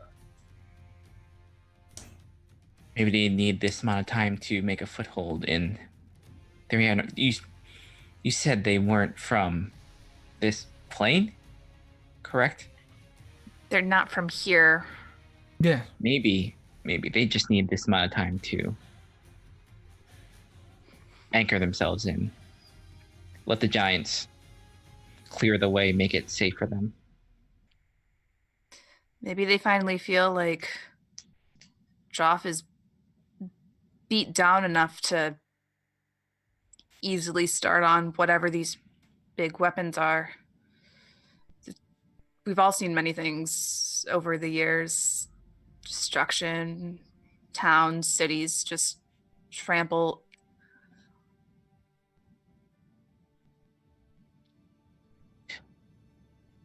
If they are really behind this, if they're the ones that are the mastermind, has not the giants, then they all need to die. Every last one of them. I quite agree. We also need to figure out if there's a way to shield ourselves from the effects of these mind flares. As we know, even if you're close to the brain, it does have a very strong effect. I may have an helpful thing for that. Please share. Our enchanters, after that, a few months ago, I told you we had an encounter. We've been working on some new technology. They are diadems. That You called me fat. no. They are And you don't need diadems. a diagram. They're headbands. They're headbands. They're things you put on your head. That will not proof against mental control, will provide additional level of support. Well, Extra mental shielding. any amount of help is better than nothing. Good. Amazing. Astounding. We just adapted to what it was. That's all. You understand? I didn't do this all by myself, darling. Shh. Okay. Okay. Why don't we get you fitted out with some of those? We'll send a patrol with you through the causeway. I guess the rest has to be up to you.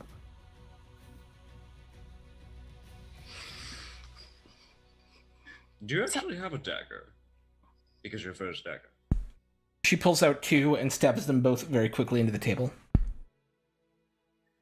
how did they look? Well used, well kept, oiled, very sharp.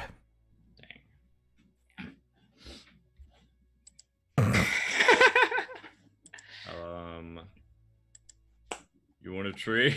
You want to trade? No, those are my I pull personal- out my dagger. I made it myself. Oh, it's a warrior's weapon. I see. Well made. Mm. But I would like to keep mine. They have sentimental value. It's still stained with my blood from the last time I used it. Of course it is. Oh my- Of course it is. It's All right. pretty sharp, I should know. With a plan together, Mhm. a course of action set? Question mark. Do we feel Yeah. like we have a course of action Yeah. set? Oh, I love Okay. it. Tunnel into I wanted this to get us to a thing. point of agreement before I ended the show Yeah. tonight. Yeah. This is a good um, plan. With a plan set, a course ahead. Our party, we end the game for the evening as our party prepares to return to Gorna. Now the site of a giant host of giants, where there are more giants. Yes, but are they very big? Oh, nuts. There's Only giants. Thank you. They are in fact very big. Thank you everyone for hanging out with us tonight. I've been Sean, your DM. I still am actually. I just won't be Sean on here for much longer. Also known as Throck Plays on the Twitch. You can find me, of course, here Monday nights for the next few weeks as we come into the final arc of the liberation of Geoff, where either they will liberate it or they will die. It's up to them in the end, I guess. Yeah. Yeah, it's sweet. It's gonna be nice. It's gonna be all up to you. And then Wednesday nights you can find me running Mage of the Awakening 2nd Edition on Welcome to the Party. And Friday nights on Welcome to the Party you can find me running D&D at 9 p.m. We're doing Tomb of Annihilation right now. And that's me, baby. So let's go around and get thoughts and feelings and shout outs from all of our amazing human beings. And we're gonna start with Britt. Well, thank you for indulging me as I was screaming at you in chat. That was fun. Wow. I think this was I'm not going to make any analogies to things you haven't seen, but I think that this is a really good feel-good episode. We had a good fight where we kicked a lot of ass. There was some romance. There was some of that good awkward drama. Everyone feels good, and you're gonna crush our spirits next week, I'm sure. Maybe. And I'm Brit, and I am Atomic Firebird. And yeah, go to Twitter. That was a lot. I'm nervous.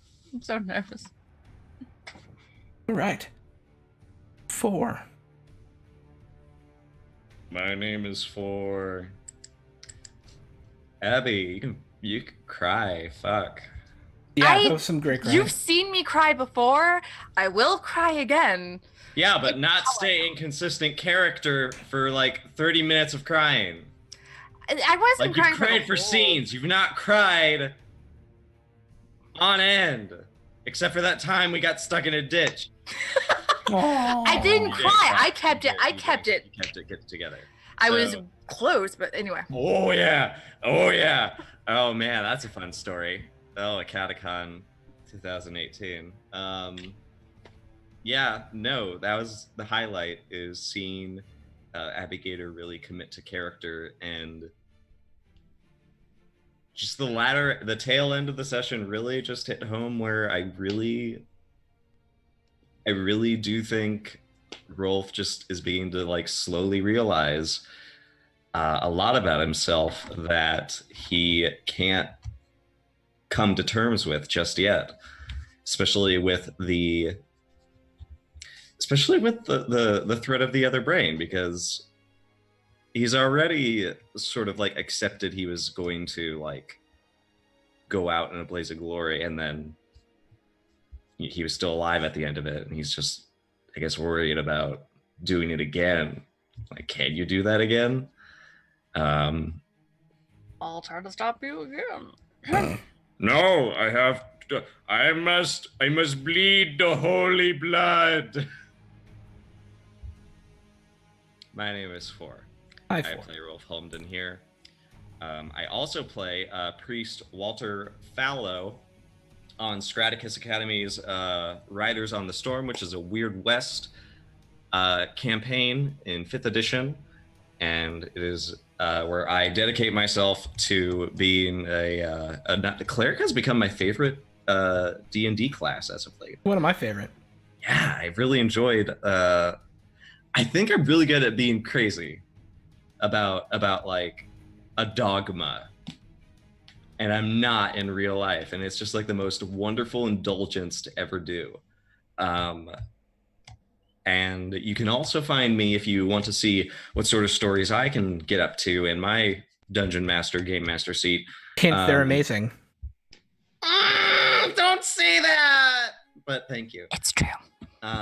Saturdays, I'm going to be running the first episode of Morphs in the Dark with lots of amazing people like Mevo.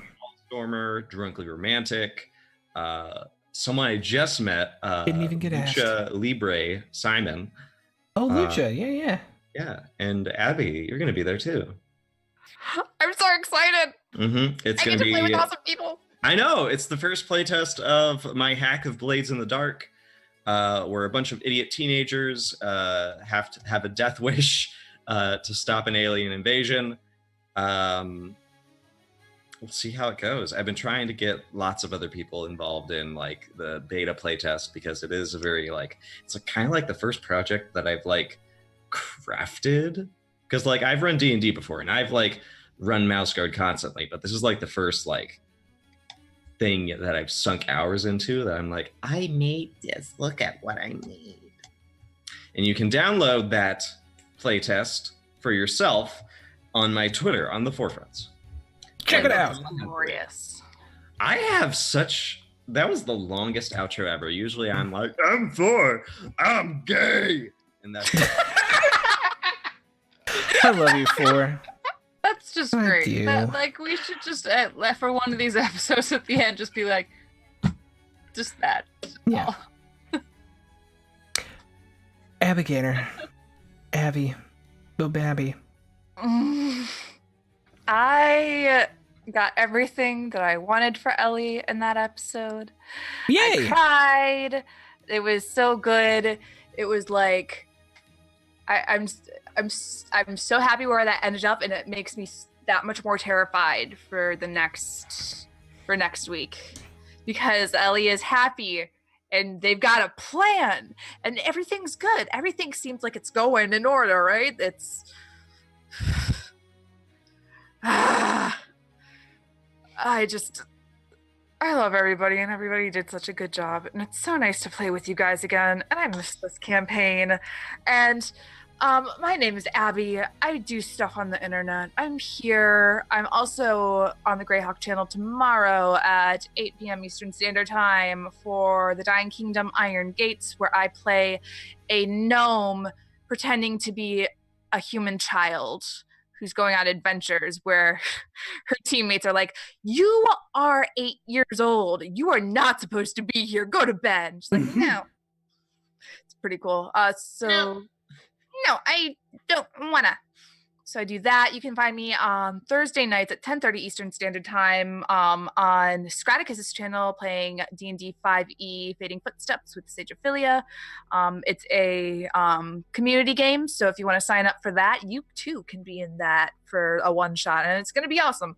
I am also with Four playing a weird teenager who has a death wish and is going to be super stressed, turning into a giant scorpion. And oh, you can actually do that now. yeah, Not just in D&D. Yeah. Your persona should be a scorpion. in real life, Yeah. Really I mean- sexy one. I'm gonna be a sexy scorpion. But yeah, I'm so glad that Ellie got to see her girlfriend again. Yay! How do the rest of us single characters feel about that? Ah, Oh my god, Oh. Right. I'm overwhelmed with grief because all I can think about is how Rolf like never got to talk to Colin like he wanted to. Oh. So much regret. Maddie's just surrounded by reminders of past relationships by all the couples around her. Yeah. Maddie, I need to hear Maddie's relationship It is- backstories because it's I'm very- going to cry because I cry. That's what It's very sad. I. Very sad. All right. And last but not least, Shauna. Hey, this was it feels so good just to be able to play with everybody again. It's got some good happy moments, sad moments, and just reunions. I'm so happy that Ellie just got a little bit, just got some happiness reunited. It was so good. But yeah, like I put up on Flying Steers on Twitter. I have a pinned tweet of all my games, and seems like the theme for all these are hard mood swings, because tonal swings. Because after this very like midway Band of Brothers type game, it's Witch Girl Adventures, where I play a sporty werewolf girl who is bad at like schoolwork. It's delightful and then delightful. It's so much fun. But after that, it is on Fridays. It is actually progressively they become more garbage fires, because on Fridays it's Judge Dredd. Oh, Judge, you're playing Judge Dredd? That's amazing. And I think I'm gonna play, like, we're doing character creation on Friday, and I think we're on a kind of role play, and I think I'm gonna be a scary psychic Yes! judge, and it's gonna am be the law. the creepiest. Because I am terrified of like telepaths, and telepaths are the scariest. They are. Yes, and then Saturday on Power Scar RPG, I am a garbage glamour bard. She just the worst noble, like just the worst. And then actually, just had the first section on Sunday on Pro Restarter. I'm part of like the Phase, a cipher game in Afrofuturism, Oh, cool. and cool. I am playing a doctor who is just like a very intense cyborg and is possibly a war criminal, maybe. I mean, Oh, yeah. you know. Not Yeah. a big deal.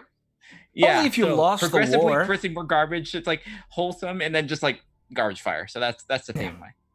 I don't know. All right, I'm so everyone. proud of you. It's a weird swing because I have to be like this the garbage, and it's just like be Maddie again, who's just like very like lawful and kind of like emotional. So it's I'm like just here to these like, I'm a glamour bard and I do what I want. yeah, it is. Okay, everybody. It's like having to dial everything back. But yeah, it's like it's so good to be able to do this again. I love everybody. All right, you lovely human beings, and everybody who hung out with us tonight, thank you. Oh God, thank you so much for hanging out. We are going to send the raid over to my channel, Welcome Party RPG, where they are playing some Masks superhero role playing in Shield of Aegis. So thanks everyone for hanging out. I just hit the raid button. Come on by, say hi, show the love, or have a great night. Either way, we love you very much, and we are going to be out as soon as it lets me. So everybody wave and say bye. Bye. Farewell. Okay, I think we can probably stop waving. Yeah, there we go. Right now. Yeah.